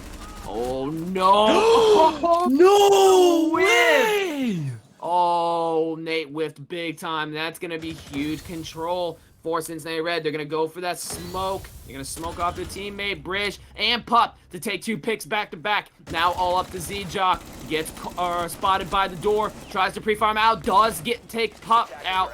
But the plant is going to go down. Now a 1v4. Imagine he lags out again. That would be hilarious. But moving on. I'm not trying to curse anybody right now. It's now all up to Z-Jack over by Games to make something happen. Tries to catch the white stairs player. Not going to be able to do so. 30 seconds remain. Starts to push up the door main hall, but gets caught out from dorms. Or kids in this case. Domination. We're seeing that was a very dominating round. I'm not going to say anything yet, because if I do say something and something happens, I'm going to regret it. But that was complete domination that we were seeing from that last round of attack coming from Cincinnati. Oh yeah, I mean that was a pretty good attack. We are gonna go on a technical pause as a player disconnected. UB, fudge. Oh, we're gonna be up until 11 o'clock. I don't have it. Fortunately, with my new job, I have to go onto sites and stuff. Right. And whenever I'm at the office, I can kind of go in as late as I want. So I mean, I'm not entirely screwed, but I'd like to be able to go helmet 3. But I guess I won't be able to get that pleasure in this case. But that's whatever. all right. We're chilling. Yeah. We're having a good time. Oh yeah, this is great. No better way to spend your time. Oh no, absolutely. I couldn't imagine it any other way. And I mean, it's been close so far. I mean, we are on a 3-3 split. But the question now is, how does OSU Gray attack? That's what I want to see. I mean, they were able to pull through. I mean, Oregon is relatively balanced. I believe it is slightly defender-sided.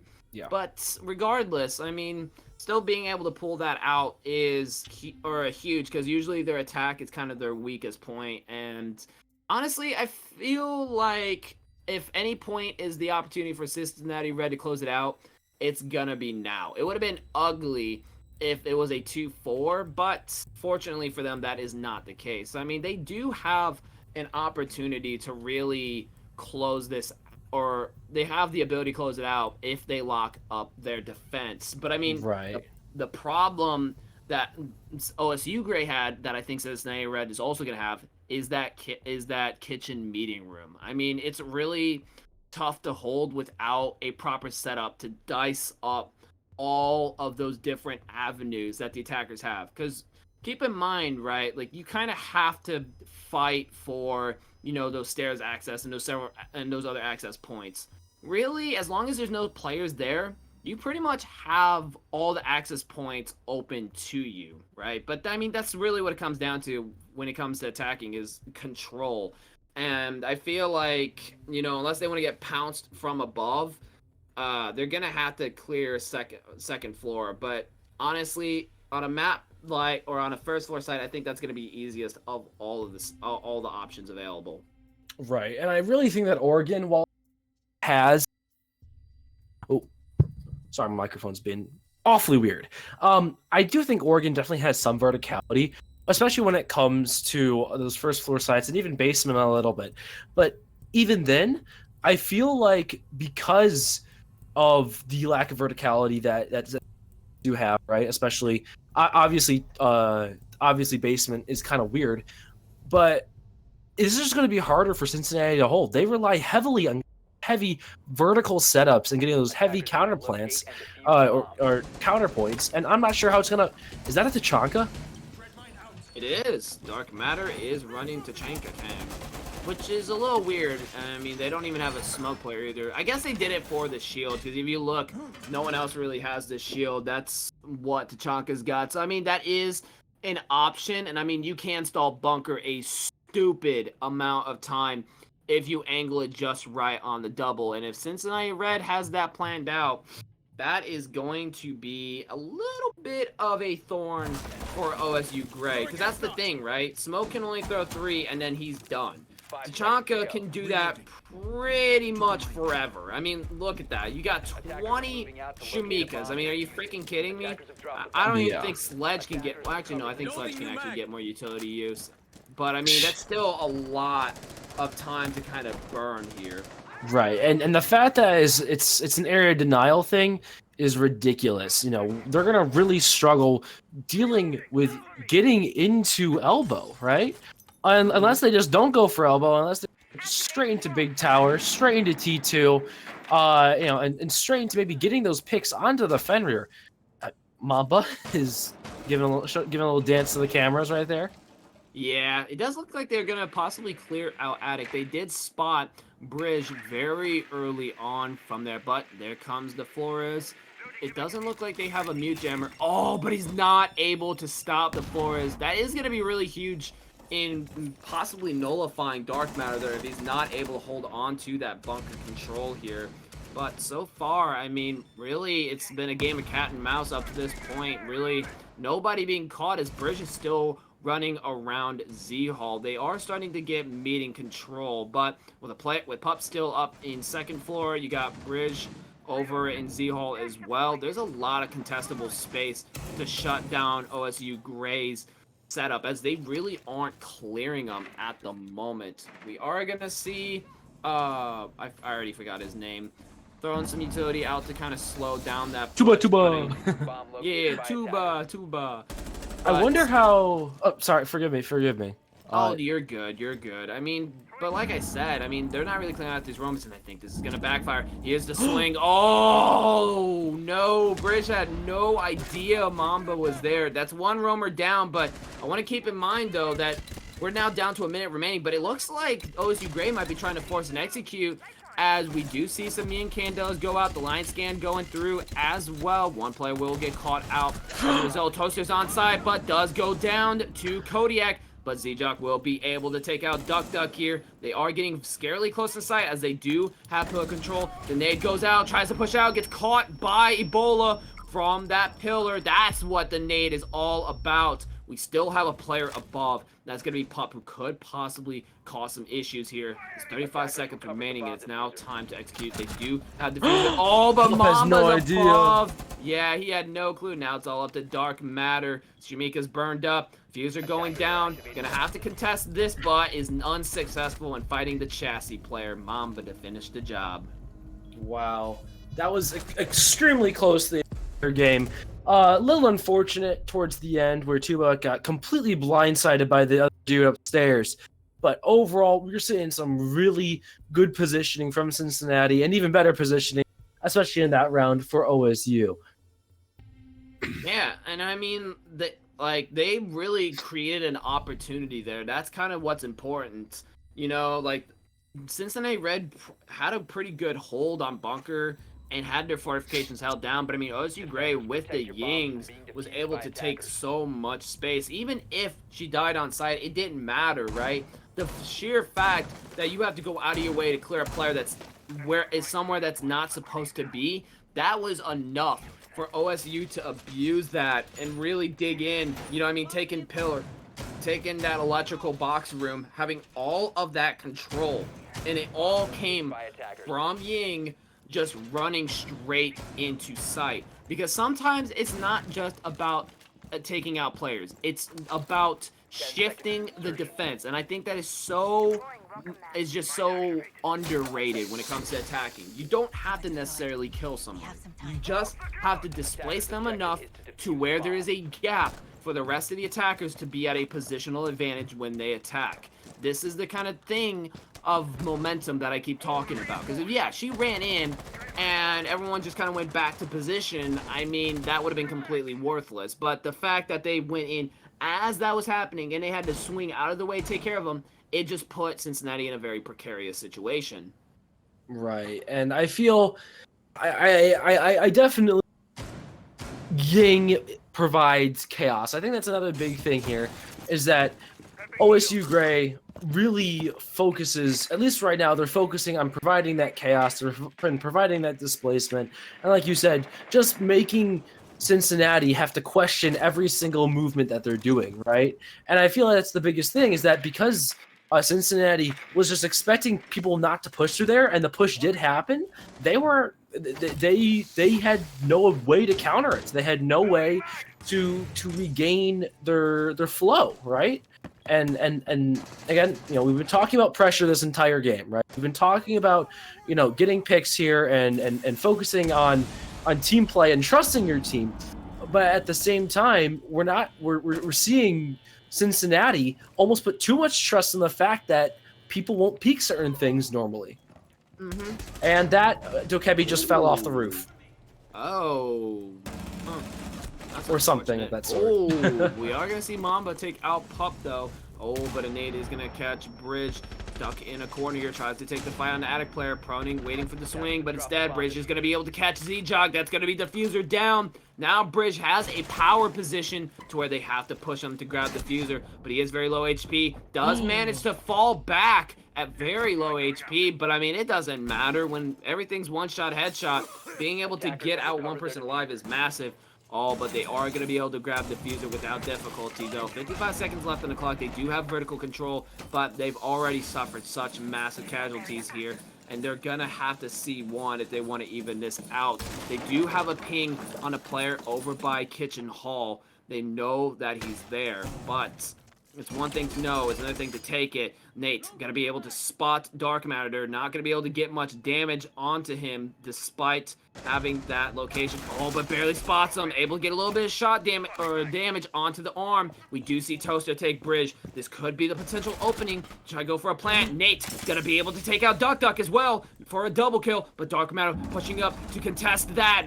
Legion gonna be able to take that onto Nate. Now all up to Toaster Whoa. as he does go for the plant. Almost gets a disgusting wallbang. Oh my He gosh! gets the wallbang. Wow! If you don't succeed, try it again.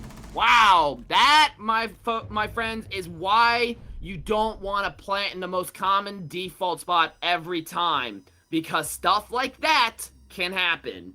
Right, and we're looking right now at an even game. It is 4-4 right now. Both of these teams are showing that they can hold up against each other. And, you know, my theory on flukes completely out the window. We are experiencing two teams that are decently evenly matched, and that is exciting. Yeah, this has been a very close match. I mean, it's been really back and forth. No team's really picking up a consistent lead. I mean, OSU Gray was kind of like one round ahead for the most part, but I mean, now Cincinnati Red is all caught up and they're not really showing signs of stopping. So we really do have a close game. I guess, yeah, it really was it is looking like, you know, I mean, like, it was a unfamiliarity skyscraper, because so far, yeah, I guess really that first round of attack on skyscraper was was the actual fluke itself, rather than them losing that 5 attack rounds in a row, you know what I mean? So, Right. so far, it's been close, like, you know what I mean? Cincinnati Red was able to hold out with a 3-3 split on attack, and OSU Gray has been kind of going back and forth here. So, I mean, this is really anyone's game now. Oh, Pop not gets a again. spawn peek. Oh, Not and he again. types no. Oh, no way. You type an all after a spawn peek. That's Get him insane. out. Get him. Nah. That's joke. criminal. All in I mean, good we- fun. We All saw in it from OSU Gray, but now it was Cincinnati Red's turn, because, you know, I mean, you got to have a little bit of payback for that after being able to turn around last round like they did. So, yeah, that's going to be Nate off the board. That flank watch now no longer an option. And with the kind of roam presence that Cincinnati Red has, that might have been easily one of the most valuable picks that they could have gotten onto OSU Gray, as that's just going to allow a lot of free roam, but they will be able to get that walk-in wall wide open for games, but they still got some ways to go in establishing that second floor control. We're going to see Mamba start to slowly creep down, looking for any lobby players. There's the run out. Oh, but catches Toaster while he's reloading. Dirty. What That's the a second great- dirty play that Pup That has was- done. That was a massive run out, because on top of that, guess what? They don't have diffuser. It's outside second window, and there's still second floor players that they're going to have to fight through just to get diffuser. Cincinnati Red is in a power position right now. Oh, but we are going to see Mamba creeped up to classroom. It does seem like Duck knows. Oh, but the Pup gets a cover from triple. Pup. What a menacing roamer. I mean, the spawn peek and the roam. Wow. Oh, no. Oh, thank God. Ebola able to pick up for Z-Jock's whiff there. That would have been really disappointing, but dude, they still don't have diffuser in hand at 55 seconds. They do have the ability to get it now that bridge is cleared out, but with 48 seconds remaining, and I mean, there's really no information. Oh no, look at what Pop is positioned here. All the way They don't see in him. games. No, they have no clue. He could just walk up and This is finish a chance out for at an any ace. moment. This is It a is. chance for an ace. And I think he's gonna go for it. Oh, and he did. He does Let's go see, for it. let's see the ace, baby. Come Here's on, the show ace. it to us. Here it is. Oh, there it is. Ace. He gets the ace. He spawn peeks the initial pick and finishes it out in a flawless round, in a flawless fashion. Well, actually, it wasn't a flawless round. I lied. But I mean, still, goodness, Pup. Very flashy picks all the way around. This is the power of Oryx. Remember how I said that grid pick might have been easily the most valuable pick in that round? Well, he just showed us why that is the case. That was amazing. He played it perfectly. Every movement, every dirty at the start, but towards the end, there's no excuse. He was on top of it, and it wasn't even a clutch situation. that Oryx play was just perfect. Oh yeah, the rest of the team didn't even have to do anything other than just sit pretty and let Pup just rain down hellfire. And hellfire he rained. I mean, that's really the power of Oryx. I mean, we saw how fast and efficient he was with those rotates, and at every turn, OSU Gray just had no idea where he was. And I mean, that just proved to be too much. And I don't think Pup drone is spawn done. peek? Oh yeah, the drone spawn peek. The Bitch. drone spawn peek. No, that's got to be hurting the moral too. Oh, I must have misheard something. But that was definitely a little devastating. Oh no. Yeah. Oh, not a disconnect. Looks like we might be seeing a rehost. Gotta love that. Gotta draw this out for as long as humanly possible. Am I right? Exactly. Oh, duck. I guess you just didn't see headphones, the my play. friend? Yeah.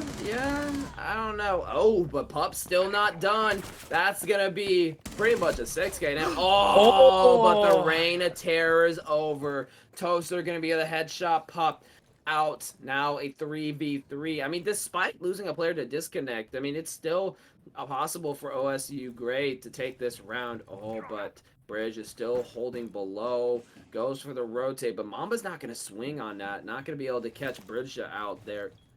Dude. No. Dude. Come on, just shoot him. Oh my gosh. I mean, Mamba had so many opportunities to take that. And still it has just opportunities and just did nothing with. Yeah. Oh, Nate's back. Welcome back, my friend. They will get hatch open. 1 minute and 30 seconds. I mean, pretty much the roamers have kind of done their damage. Now we're going to be back onto site. We are going to start to see a move up to bunker, but there's really no one to contest that. So, I mean, they might be able to get that free control into bunker. But keep in mind, rotate is still open. But, I mean... Those Shumikos are putting in work. Oh yeah, I mean, they're stalling so much time onto blue stairs. Ebola not going to be able to push in, and that displacement could just be enough to deny this push. As it does come in, the Yang Candelas do start to come in. Dark Matter going to walk out. Bridge able to catch Toaster. That walk-in's not going to work this time around, my friend. Ebola going to be stuck over by Pillar. Going to need some help. Mamba pushing out by Pillar. Catches one, but... Oh, one's actually down. catches two. Yeah. Bridge is down, but now up to Kodiak to finish the job as Bridge is still down. Goes for the swing. Oh, Cincinnati so picks up another round. Yeah, but Kodiak to finish the job. So close. But they had information on him the whole time. It's impressive, yeah, and I that the servers are causing all that. We are going to be looking at another timeout just because, bad server problems. It has to be targeted. It has to be targeted. Someone's DDoSing. Yeah, I mean, with how often it's been happening, honestly, I wouldn't even be that surprised. By the way, did you know that there is a cheat going around right now where cheaters can actually remote control other players on the other team? No way. Yep, There's no way. I saw that on Twitter the other day. I swear, it seems someone actually left a comment on that video. It seems like the hackers should just be hired by you because they understand the game's code better than Ubi does. I mean, at this point, I wouldn't be surprised considering how I don't want to call this a disaster, but it has definitely been a very unfortunate run for the seasons so far. I mean, we're looking at server issues. The season was delayed a week, and it's people are saying, oh, it'll go off pitch. I mean, I've seen a lot of problems come from Ubisoft, so I'm not too sure what these people's definition of going off easily is, Yeah, but other than that, I do want to point out that we are at match point. Cincinnati Red only has to take one more round and it's over. They had a struggle on attack on the last map, but brought it back on a 3-3 split, and they have been really killing it on the defense, OSU Gray has been really struggling to, you know, cobble up a proficient attack. And I mean, they've been getting cut off time and time again. I mean, we saw Tachanka holding off Ebola for so long, forcing Toaster to try to create some displacement, but still having a death. But instead of displacement, you just had an impactless death as no one was really there to catch. And it's really unfortunate that it's really unfortunate how OSU keeps getting caught up in server issues and because we will never know if certain parts of this game were actually going to be won if the servers were right, you know? But that is an unfortunate thing that is just going to have to come. That is a Ubisoft problem through and through. Yeah, I mean, there's really not a lot you can do. You just gotta make the best of a bad situation. But speaking of making the best, it does seem like OSU Gray is trying to use Capital, hold out the double, and try to flush out this bunk player. It's gonna be Bridge holding by the corner here. You got Pup trying to deny his Oh my gosh! There's Thermite, the where are you going? Thermite! What? They have no hard reach. What on earth was that? I mean, that's a huge loss. They just lost Z-Jock on Thermite. But they do still have Ebola with 2 hard breach devices. But I mean, still, what on earth just happened there? Right, and I mean, yes, OSU does have push straight into Attic. That's not the site that they want, my friend. You guys have to go an entire floor below. So, I mean, what we're looking at right here is a loss of, number one, a Thermite, which is probably one of their most useful operators, and just a lot of damage coming onto the Jaeger. I thought someone. Wait, did he just? I think he did. Okay, all right, but that happened. Yeah, that like I was saying though, we're looking at a situation where, you know, OSU might have, you know, numbers, but in terms of utility, definitely not. We're definitely gonna have to see some interesting pushes here. Yeah, but it does look like they might try to go for an execute soon, as we do see the smoke off for the feed angle, but the zombie is gonna cut him off. 35 seconds remaining. They are getting very close to executing. Oh, but the swing out, the smoke feed angle is gonna pay off as Nate does catch Dark Matter. 20 seconds remaining as Mamba is gonna be able to take Duck Deck as well. Bridge gonna come out on the swing from Lobby, able to take Ebola. 20 seconds remaining. OSU is still up a player, but with Echo still on the board, if he's still got one of them little drone things, he could deny the plant. Still holding out by security. Oh, but the swing from Mamba to catch him out. Bridge gonna be able to take another. Are we gonna see a clutch here as he does take out the Fuser? That's gonna be Toaster with 2 seconds remaining. Oh, and the shot! Oh my gosh! Mamba able to catch Bridge, who's proning. I think he was just trying to hold out time. Yeah, trying to hold out time, but They're that talking to you. didn't pay off. What do you want, Toaster? What do you want? You gonna be a puppet of JD again? You gonna pull that whole, oh, you look like, or the shower curtains or some crap like that? Yeah, I just got word they're calling me Sheldon. I know. I know. Chat, you're disappointing me right now. I'm the disappointed father, right? I've got the collared shirt, right? I'm starting to get that kind of bulkier figure, right? I'm working a full-time job. I'm very disappointed in you. I'm the disappointed father. Stop calling me freaking Sheldon. I don't know where you get this from, okay? My family calls me that. I don't know why, but you can stop that now. That would be great. But with that being said, so far, OSU Gray is starting to make a comeback. They do have the opportunity to make it into overtime. But, I mean, considering how close that round played out, I can't say how confident I am that is going to be the case. But we are going to see Cincinnati Red go back onto first floor, the same site, possibly calling a fluke here.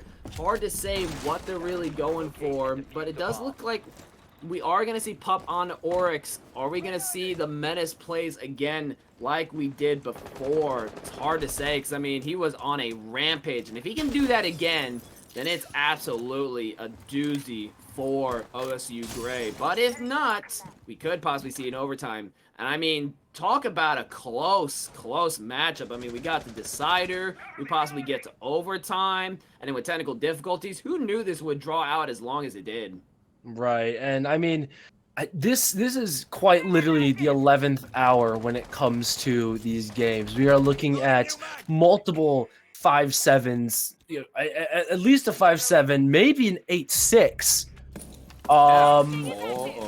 And that might just come to fruition as OSU does get a kill onto Pup, who, I don't say has been carrying the team on his back, but is 13-7, right? Yeah, so, very heavy hitter. We're gonna have to see how this keeps moving as they do start to gain more control over top site. Obviously, the nitro does go out, but he's unable to go ahead and get any kills, and he drops back down onto site. Let's see if he's able to rotate. That is a lot of track stingers. I don't think he's gonna be able to rotate. Yeah, at least not without him knowing. But this time around, Z-Jug does make it all the way to breach. Is going to be able to pop that games wall open. They do start to push out. Oh, they had a mute jammer there. Oh, was able to catch a gap. But with 1 minute and 29 seconds remaining, they have no vertical presence so far. And the question is, how is that going to impact them? But they are starting to make their way attic. Oh, but not before the hop in. Nate, you got to cover your mate as he gets caught out by Dark Matter from the hatch below. Very unfortunate for them, as right now, looking at 110, Bridge is going to be able to take Mamba. Kill. It's not looking good for OSU Gray. Not going to be able to capitalize off that vertical as they do opt to go back down to finish out the horizontal. They still have to get that restage wall. They use Dark Matter. Close the shotgun. Is able to take it. Does get the pick. Now 50 seconds remaining, and there's now a shotgun player. Close quarters over there, and you got a player in bottom blue stairs by basement. This is a very deadly situation here as OSU Gray is basically cut off, and all it takes is someone to push out. Oh, there it is. They try to get the wall, but there he goes. Duck to take Z-Jock. Now all up to Toaster. No diffuser in hand. 30 seconds remaining. Ladies and gentlemen, we might have our last finalist for the grand finals if Toaster cannot make this happen. Oh, but there's a player by lobby. He's gonna give himself away. Oh, and Duck to finish the job. Those ITAs, man, they don't play around. Wow. What a beautiful game. We're looking at another 7-5. This was down to the wire, and we do have our winners. The people that are going to go to the finals, Cincinnati Red. Oh, yeah. I mean, way to turn that around. And I mean, the defense was so good. OSU Gray just could not catch a break there with the way that they were able to keep that roam. And that was the thing too, was they had the flank watch. They had, gridlock to cut off these angles, but still, even despite that, at every turn, Cincinnati just found a way to be able to punish any kind of hop in and move in from OSU Gray. They always found a way to punish it. I mean, we've seen the vault in.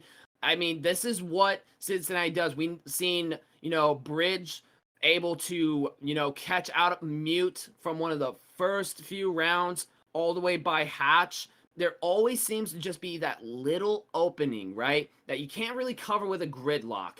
And Cincinnati just continued to kind of punish those cutoffs that OSU Gray tried to establish. And that really costed them there, allowing Cincinnati to win it out.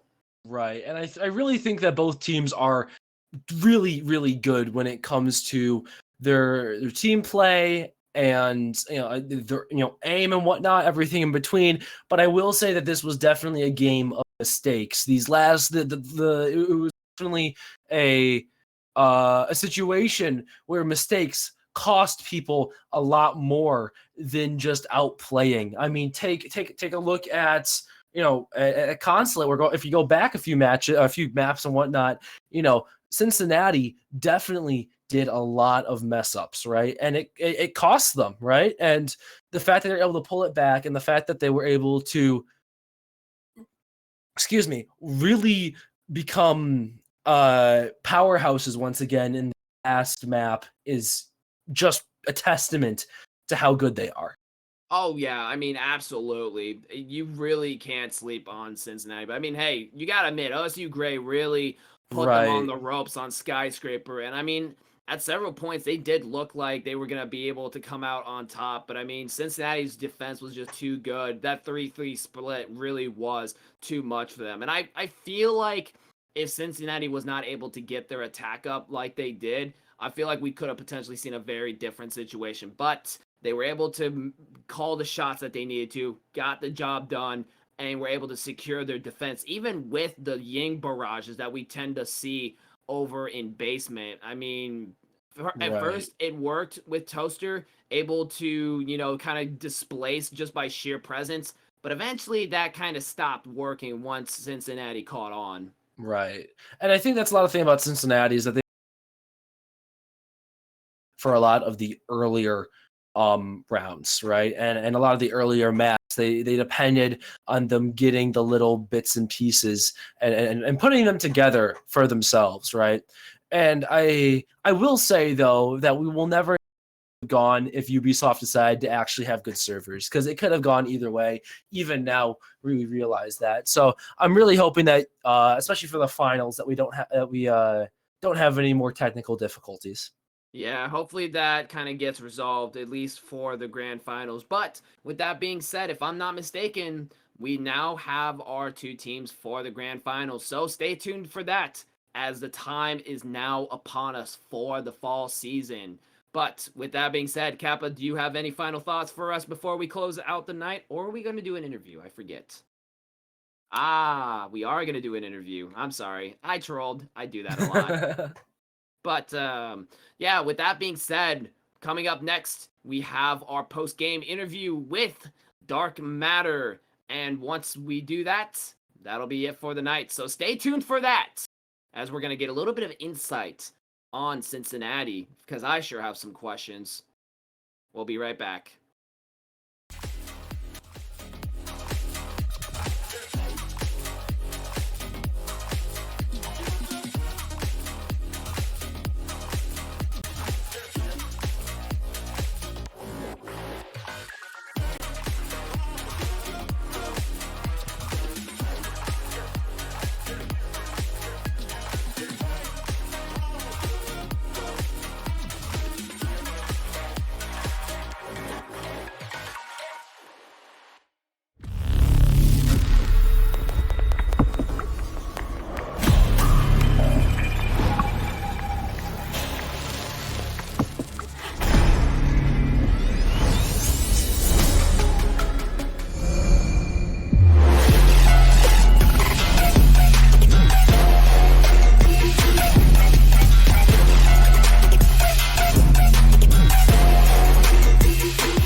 Bathroom dead.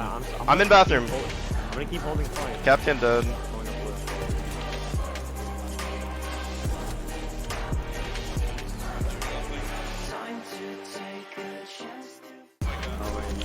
Bathroom dead. I'm in bathroom. I'm gonna keep holding flank. Captain dead. Going up blue.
All right, and we are back now here with the post-matchup interview. I am here with Dark Matter. Dark Matter, congratulations on your win. A hard-fought victory, I must say. How does it feel now that it's all said and done, despite the disconnect, despite the difficulties, despite Skyscraper in its entirety?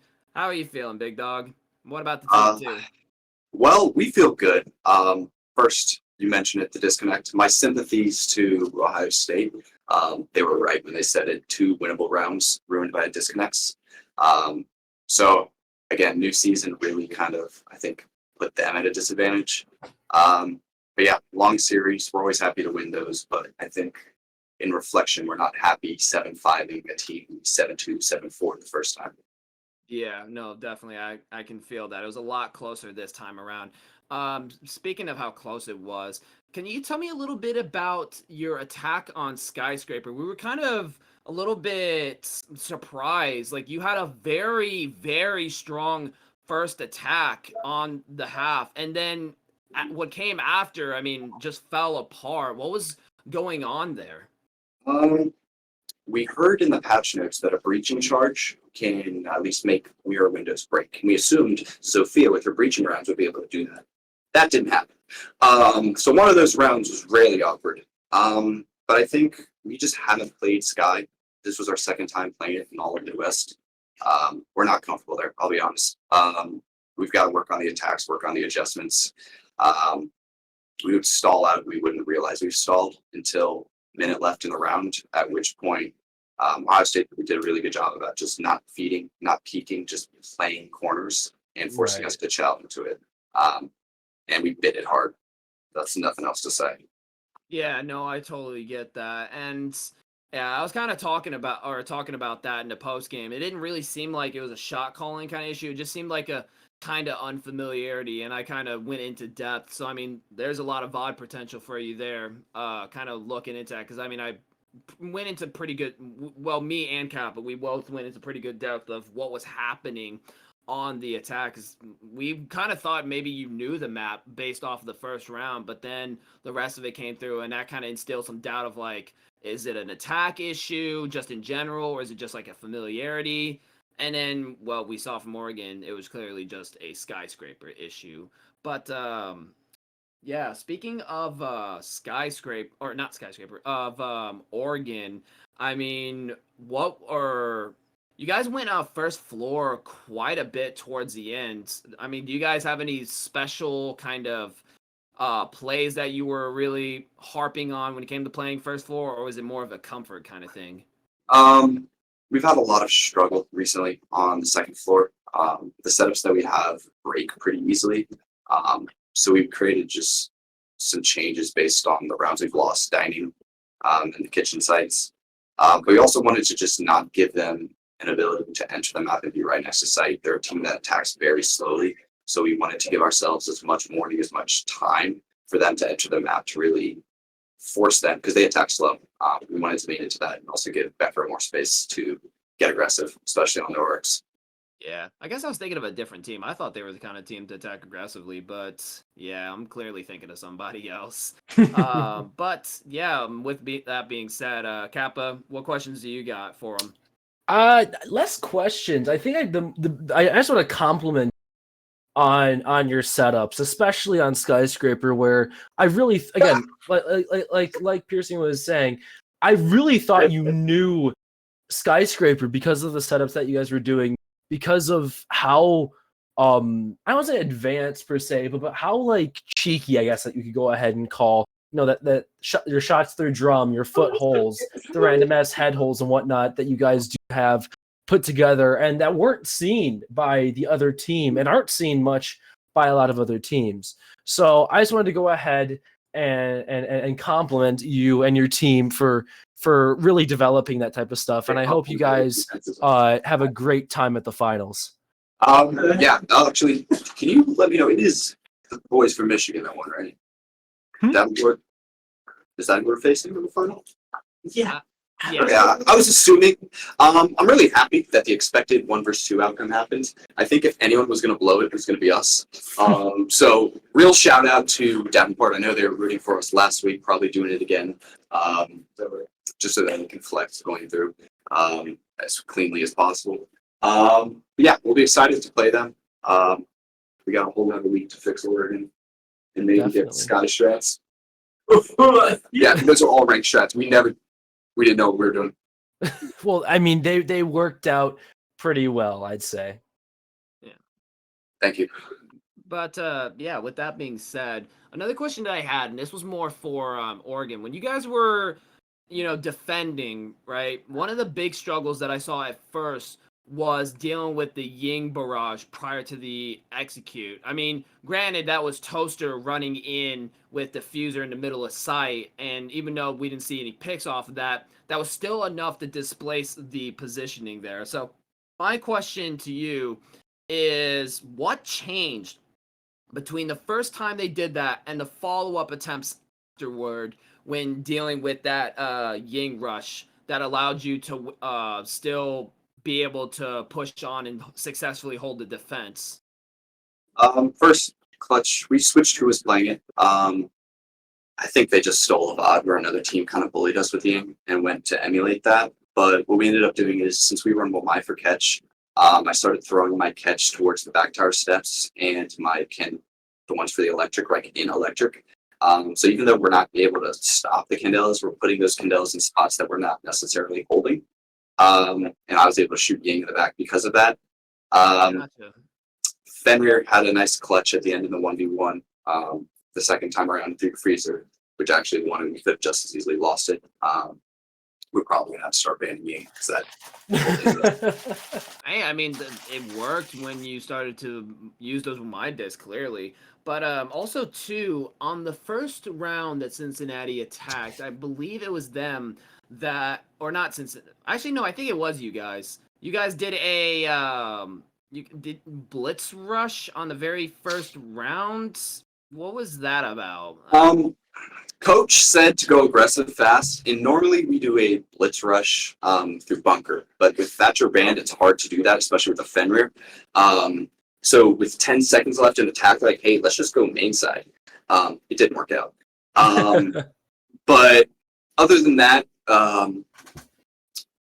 it did not go well. Normally we play blitz better, or I play blitz better, but didn't happen. Yeah, because it seemed like the support wasn't really there when I got into closet. Control. I got into closet, and I was You did chilling. get in closet.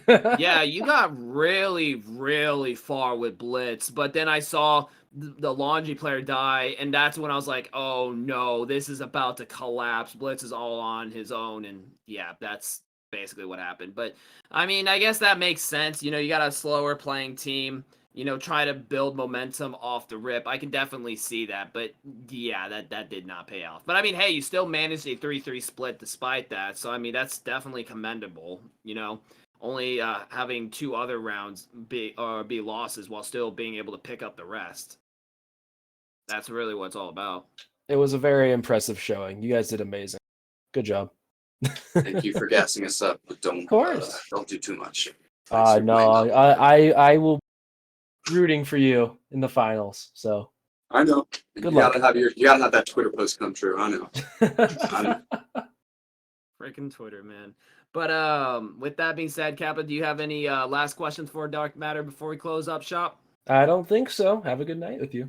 All right. By the way, Spurge, that's Dark Matter.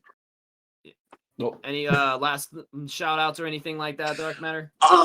Yeah, shout out our coach for yelling at us at the right times. Also, shout out to all our B teamers who have constantly been watching stream and gassing us up. And C team. We love that. Our C team has balled out too. Even if next week's our last game of the year, I wanted to say, if last time on air, I'm proud of you guys. You guys did really well, and we appreciate you supporting us all the way up to Christmas break. Sweet, good deal. Yeah, I definitely seen your hype come up in the stream. So I mean, they definitely turned up for real. But with that being said, I think that'll be it for the interview. Thank you, Dark Matter, for stopping by with us and coming over to interview. We appreciate it. And best of luck in the grand finals. Yep. All right, man. Well, you take care. You have yourself a good night. Try to get some rest because there's still one more day of college for you, unfortunately. But with that being said, we are now unfortunately at the end of the stream. Kappa, do you have any final thoughts for us before we close it out for good? Nope, just see y'all at finals. Yep. See you at finals. But you know what I'm not doing, or what I'm doing when I am not going through ad reads? I am doing myself a little shameless plug at Twitter R6. If you want to see me do more stuff, I will be back up to streaming once I get my new house in late March and April. So stay tuned for that, and always follow me on Twitter for my shenanigans because I'm always being very tastefully disrespectful on Twitter. Anytime I'm seeing some siegers yapping, you'll probably see me hanging around in the comments at the bottom because I don't pay for Twitter Blue. I'm not dumb. But with that being said, that is gonna be it for me and Kappa, as we are gonna finally go to bed. Kappa's got classes. I have a job to work, and I'm definitely not gonna be able to come in on time. But I get to come in whenever I want, so who cares? But regardless, thank you everyone for watching Midwest R6. We are now moving on to the finals next week. I'll be there for that, so stay tuned to see that matchup because it's definitely going to be one you don't want to miss. And with that, I'm heading to bed. I'm very tired. UB, please stop wasting my time, seriously. And stop calling me Sheldon. I'm begging you. This is probably even worse than the shower curtains. All right, I'm going to bed. Have a good night, everyone. And we'll see you next time. Peace.